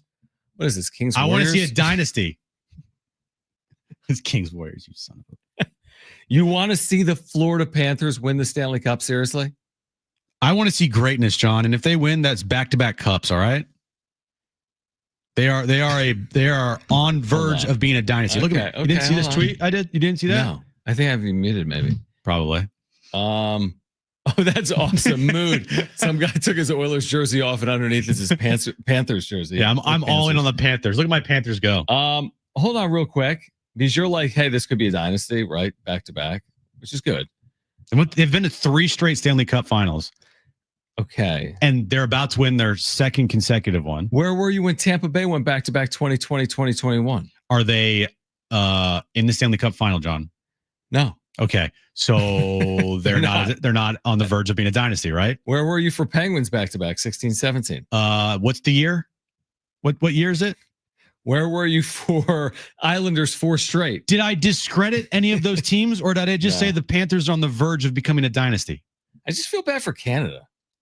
Everybody feels bad for Canada in hockey because they never care win so much. They don't win. They care more than anything on this planet about any sport, and they can't win this cup. Like hockey fandom and the care factor in Canada compared to NFL fandom in America. Right. It's probably neck and neck, but still, I would say there's the hockey fandom, man, and they don't have anything to show for it. No cups, nothing. Do we know where to start, Brent? Let's switch gears. We do have Mike Schild pregame audio. It's only a couple of minutes. Only gonna be a couple of minutes. Do we have the question here, Brent, or where does he start? On how Vasquez always does against the Dodgers. Okay, so Randy Vasquez on pitching tonight against LA at Dodger Stadium. Yeah, I think he did throw the ball very well. Kept him off balance. That was the biggest key. In and out, add, subtract. Disruption of timing and balance it was pitching. He did a nice job. Following up with that, does he go back to the same program until they prove something different? Do you proactively make the adjustment? It's always that chess game, that cat and mouse game. What do you think? And without giving anything away, how does that work? Yeah, I think him and Maul do have a plan, and they'll react to what the hitters are showing them. And biggest thing is really, having the plan, but execution of the plan. So, his ability to throw where he wants to and repeat is going to be the key to this one. Yeah. Any update on you? What his next game plan is? Yeah, Darvish is going to throw back in San Diego on Friday, another simulated game. It looks like Friday could push to Saturday, so I don't want to create any false expectations, but he is trending towards at least an inning or an inning plus on Friday. Okay. Jackson continuing to improve. Jackson is improving. I've messaged with him, considerable amount. So he's cleared a few hurdles in the sense of not as consistent a headache, appetite good, nausea kind of gone away, starting to kind of get his literal footing again and starting to feel, reasonably normal again. So, he's making strides, but still lingering effects. Mike, David Morgan continues to be impressive. 2 scoreless innings last night. What's been your general takeaway from what he's done so far? Threw the ball well. I mean, the starting point is he's not backing down. He's coming in and he's getting after it. He's throwing a really good fastball with good velocity, but also using him, mixing a two-seamer occasionally. The breaking ball's been really good. So he's gone out twice now and grabbed, an inning and 2/3 over in San Francisco to keep a game really tight. That was a one-run game, and then last night kept a game that was, a couple guys get on and swing at the bat, they can tie it, and he's getting through 2 innings last night that were very effective. All right. People. That was it. Wow, just short and sweet. Just short and sweet. Vasquez tonight wouldn't disclose the secrets at Dodger Stadium. That was it. No. Now the thing on Darvish, he says he's either going to throw Friday or Saturday, simulated 1 or 1+ innings. That's it. That's it. Yes, exactly. We're getting like an Ohtani. You're just going to get 1 inning. That's simulated, not a major league game. So, just a holding pattern. Nothing on Merrill, right? They've been texting. Of course they have. Imagine that. I guarantee you, before bud. Mike lays his head down on his pillow, he has his phone ready to text Jackson Merrill, like, "Hey, buddy, how you doing? What are you guys doing tonight? Did you order in? Hey, did you see that play in the 3rd inning? What? We could have used you tonight. Do you think we should have double stealed here?" It must be weird to see like the texts back and forth between manager and player. Mike Shildt and his players. Yep, you got that's weird. Jackson Merrill probably with his girlfriend, just like hanging out. Like, can we spend 2 hours together without Mike Shildt texting? And Jackson Merrill's over there like on the couch giggling like a little schoolgirl, texting back and forth with Mike Shildt. How mad is Jackson Merrill? He's not with the team. So mad. He's probably watching games on TV. He's probably like very hard to be around. Because you remember what he said. He's like, it was awful. It was miserable. Freaking awful. I was miserable. I hated it. I'm sure that makes his girlfriend feel He's great. like, yay. Yeah. So you want to go out to dinner tonight? He's like, no, I'm going to be so upset. I mean, you're missing a 4-game series at Dodger Stadium. Like, that's big. Big series to miss. Yeah. If you're as big of a competitor as Jackson Merrill is, and how much you just love the game, and that's why we all love him, to miss this series at Dodger Stadium, first time that they've been back there since. I mean, you remember the photo of him just sitting in the dugout after they lost in the NLDS? Yeah, I do. He was the last one out, just sitting there, pissed off, sad, and he doesn't get a chance to go back there. Oh yeah, it sucks for him. Yeah, I mean, it's funny. I mentioned something earlier, maybe in the week, where I'm like, could we look at this as like a lost season for Merrill? And I don't think it's fair. No, not yet. Not yet. It's like he's been productive. He just hasn't played. Right. But he's when he has played, he's been productive. I thought he was way more productive before that hamstring than he has been. But he's been a good player. I mean, he hasn't been great. I think he's been good. Just, man, can we see him on the field for the last 80 games of the year? Can he stay healthy? Can he look like 2024? We spent so much time on Tatis and the bottom of this lineup. And I mean, the thing is, we haven't spent a ton of time on Merrill because he missed 25 games. Now he's back on the IL. I just want to see Jackson Merrill from what we saw a year ago. And he was a dynamic player, one of the best players, one of the most clutch players in the game as a rookie. I don't think we're asking for too much. That's what I want to see in the second half of the year. I just want to see a healthy, happy Jackson Merrill, because a healthy, happy Jackson Merrill makes everybody else happy. When he's out there and he's hitting game time doubles and screaming at second base, which you hate. Yeah. That's what I want to see. No, I want to see him in the clubhouse at like 9 a.m. First guy in, last guy out. I just want to see him get back healthy. He's like, hey, Manny, why are you taking that 3-2 pitch on the outside corner on the black? What's going on, buddy? I just want to see him back healthy. You need to fight more. Hey, Xander, do you think Jackson Merrill's what do you think Jackson Merrill's like in the clubhouse? Probably just like all business. That's a good question. Like, that's a really business. Good question. Because the players, they act differently. Some of them do. Some of them don't. Right. But when the media's in there, different vibe. I think he is. When the media is not in there. No, I think he's the same, because remember the day he signed his extension? Like, he sounds, I don't know. It's just kind of who he is. Right. Like, I don't know. I think he's like truly like Shilt's favorite, because I think that's what Shildt wants out of a player. Like someone that's that fully vested and bought in. Like if you did a list of Shilt's favorite players. Obviously Wade. Number one is it's got to be Jackson Merrill. Number one is Jackson Yeah. Merrill. Number two, I'm going to go with Manny Machado. Yep. Because without Manny, Shildt doesn't have a job. Right. I'll go 3, Tyler Wade. He's got to crack the top 3. Yeah. I think he likes some Toddy. Number 4. Man, who does he love? I'm not gonna go top. Jake. No. It's a good question. I don't know. Top 3 is a fairly easy one. It's in any order. It's Merrill, Machado, Tyler Wade. I do think he likes some Michael King. Yeah, I think so. Michael King might be up there in top 5. David Morgan might crack the top 10 right now. Wandy Peralta might crack the top 5. He loves to talk about Wandy. His ground ball rate. Loves his ground ball rate. He likes them all. He's going to like him even more if they win tonight. Mm-hmm. Oh, you know who he loves? He loves some some Jeremiah Estrada. Yeah. Is there anyone he doesn't like? No. He loves everybody. Yeah, he likes Trent Brooks. Oh. Hey, Schulte, give me a positive thing to say about Trent Brooks. He would spend it's funny you asked me. At least 3 minutes Granite minimum. Hills. Granite Hills guy. Love his his defense. He puts together some good at bats. You should see him on the mound in high school. I was watching film. Runs the bases well. Does everything. Energy guy. He would definitely find ways to make Trent Brooks sound like an all-star. Schulte's the type of guy, though, even if nobody asked any questions about Brooks, they'd be like, okay, any more questions? All right, thanks, guys. Hey, hold on. Yeah. I just want to take 5 minutes and just talk about how great of a dude Brooks is. You see that at bat last night? It worked the walk. We got to talk about that. Worked the walk in an 8-2 game. All right. We're here until 6. You just heard from Mike Schilt. Padres and Dodgers about an hour out from Dodger Stadium. Game 2 of this 4-game series. On the other side, we will get to Jim's back page. Here until 6, John and Jim, San Diego Sports 760, and live on the iHeart Radio app.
All right, John and Jim, San Diego Sports 760.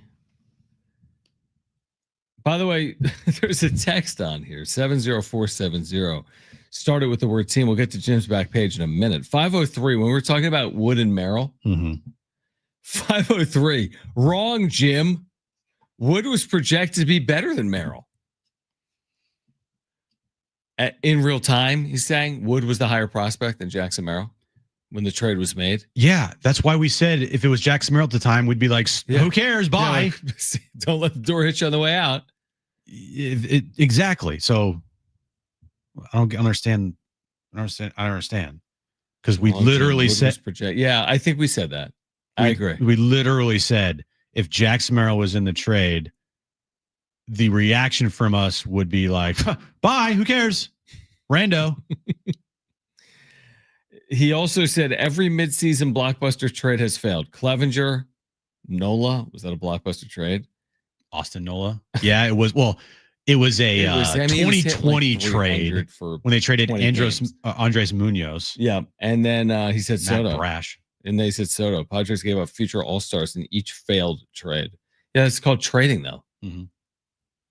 Yeah. Like, you're going to trade to get pieces. It happens. It's just that AJ does not have a good track record with this stuff as far as position players go, right? His track record is actually really bad.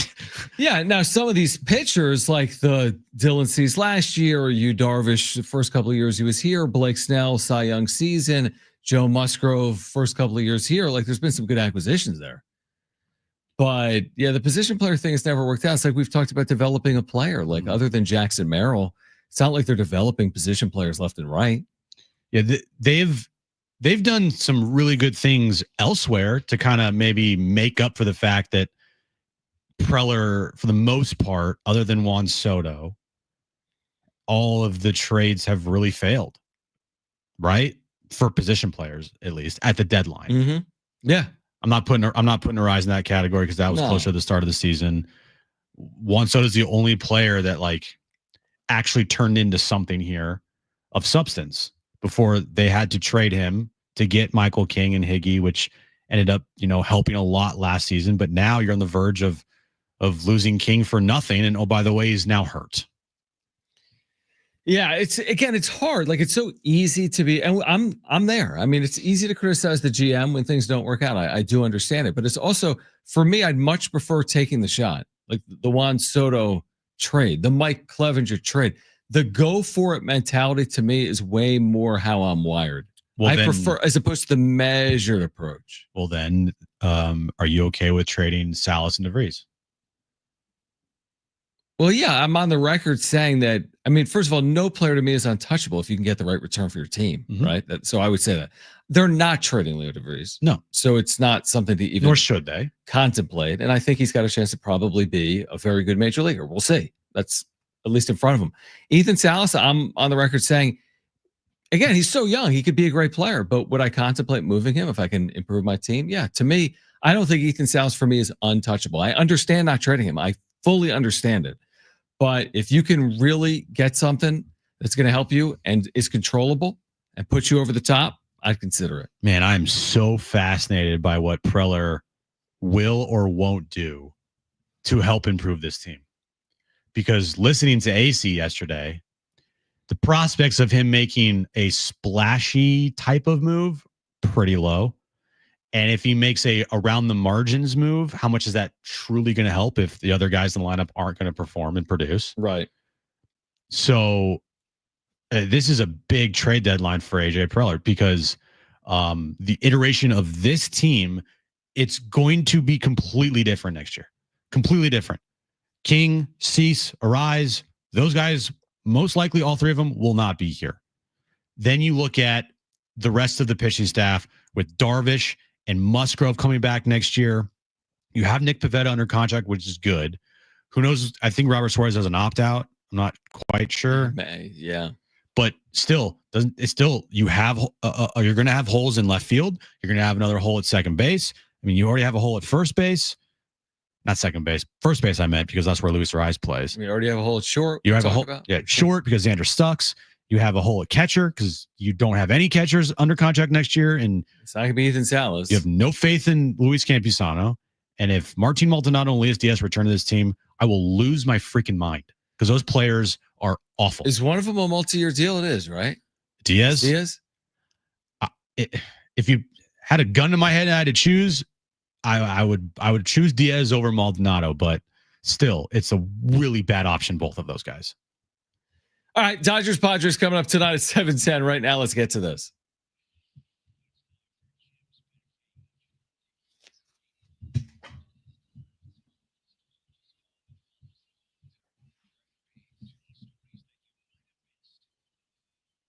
So one of my stories recently was that Joey Chestnut could be returning to the Nathan's 4th of July eating contest on Coney Island. Yeah.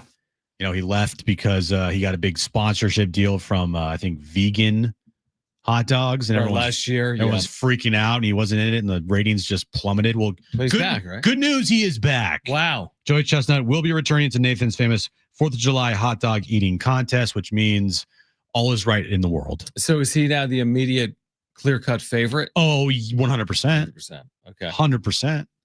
People are going to be tuning in now to watch Joey Chestnut. Yeah. What's the over-under? Good question, John. I don't have the over-under. What would my over-under be? As a vegetarian that has not had a hot dog in 15 years? A half. 1.5 maybe? No, a half. I think I could do one now. A half. I don't know what the over-under is, but it's got to be in the 70s because 70s? In 2021, he set the record for 76 hot dogs eaten in 10 minutes. Yeah, but is he still in his prime? Dude. Probably. Now, I take that back. Joey Chestnut broke his own record eating 83 hot dogs in 10 minutes in eating contest held in Las Vegas last year. How do you even do that? His record at the 4th of July eating contest is 76, but his overall record is 83. Incredible. I didn't see an over under. You guys don't know what this means because I always hate the minuses. He's minus 2,500. So he's a huge favorite. So he's you'd have to put down $2,500. The next closest guy is plus 950. Wow. It's basically over. Yeah, it's over. It's over. The Scoop Ice Cream Festival returns to San Diego this weekend, John. Okay. Southern California's only ice cream festival is returning to North Park this weekend. I've had this on the back page, but it is now upon us. Mm-hmm. The Scoop Ice Cream Festival will bring together more than 30 ice cream and gelato vendors from all over San Diego, each offering a sample of their unique flavors. Their sweet treats are served with a purpose. The event is organized by a 501 nonprofit organization, Scoop San Diego, which raises money for other organizations that help underserved communities. So do you buy your way in and get a sample of all 30? Pretty much. Okay. And there's a bunch of ice cream places. I'm not going to name all of them, but it's this weekend. And new this year is a live competition to determine the winner of Scoop San Diego's best flavor. The celebrity chef judging panel will be comprised of Claudia Sandoval, she won MasterChef. She's San Diegan. She's been in this building multiple times. Sam the Cooking Guy. We all know Sam the Cooking Guy here. An Emmy-winning food personality, Zuzu Kawaja. Okay. Winner of Top Chef Amateurs in 2020. So yeah, speaking of food celebrities, this is just like a extra thing on the back page. You probably don't know who this is. Anne Burrell. Do you know who Anne Burrell is? I have no idea who that is. She is a famous. You know who Anne Burrell is? You would know her if you saw her picture. Okay. I didn't know the name, but when I saw the picture, it's like, okay, I kind of know. Yeah, she has like short blonde hair. Short blonde hair, but she like spiked it. Oh, why didn't you say? She's a personality. Yeah. Well, sad news. She passed away today at the age of 55. Unknown cause of death. Really? Yeah. That's sad. That's awful. That's crazy. She was a huge personality on the Food Network. Huge. And just suddenly passed away. She was found unconscious in her house and pronounced dead. Wow. No cause of death as of right now. But I watch the Food Network kind of like religiously. So I've watched Anne Burrell a ton. And when I saw this news, I was like, wait, what? That's sad. That's really sad. Very sad. So RIP to Anne Burrell. Absolutely. Yeah, 55. That's all I got today. I don't want to. You just want to end on the somber note. Well, do you want typically with the news? Just so you know, I just want to, when we watch like a newscast, they start with sad, right? Like what do they say? Like blood lead, like I wasn't going to murders lead. Not necessarily. Yeah, but they Sometimes look like a puppy was adopted today in North Park, and look, he's so cute. Fine, you want me to end on this? Yeah, but sometimes they'll be like, and he was 57, and then they'll fade out and they'll go to commercial break, and then they'll end with that because they're not going to go. That's and what he I'm was saying. 57. It's ice cream fest time in North Park. Yeah, Right. You rarely see newscast like sportscast or newscast where they go, he was 57. And by the way, no, you're right. They take the break, come back with the puppy story. Yes, yeah, it's like that old Jay Moore, no, Chris Berman bit. No, you're right. So I'm not going to talk about so that's Chipotle and anything. No Chipotle talk. No. All right, that'll be for tomorrow. Correct. Yeah. Rest in peace, Ann Burrell. We will have a wrap-up show tonight. Padres-Dodgers game 2 coming up in an hour from Dodger Stadium. Can the Padres bounce back and even this series? Stay tuned is what I would say because I don't know the answer, but we'll find out tonight. If you missed anything today, check out sportsSD.com or the iHeart Radio app or iTunes or TuneIn Radio or Spotify. If you're listening to us on podcast, please leave a review as well. Back tomorrow too. Kevin Acey will join us from LA, from Dodger Stadium, getting us ready for another Padres-Dodgers game. And for Brent and Jim, I'm John. Keep it here at San Diego Sports 760. Okay. Bye-bye.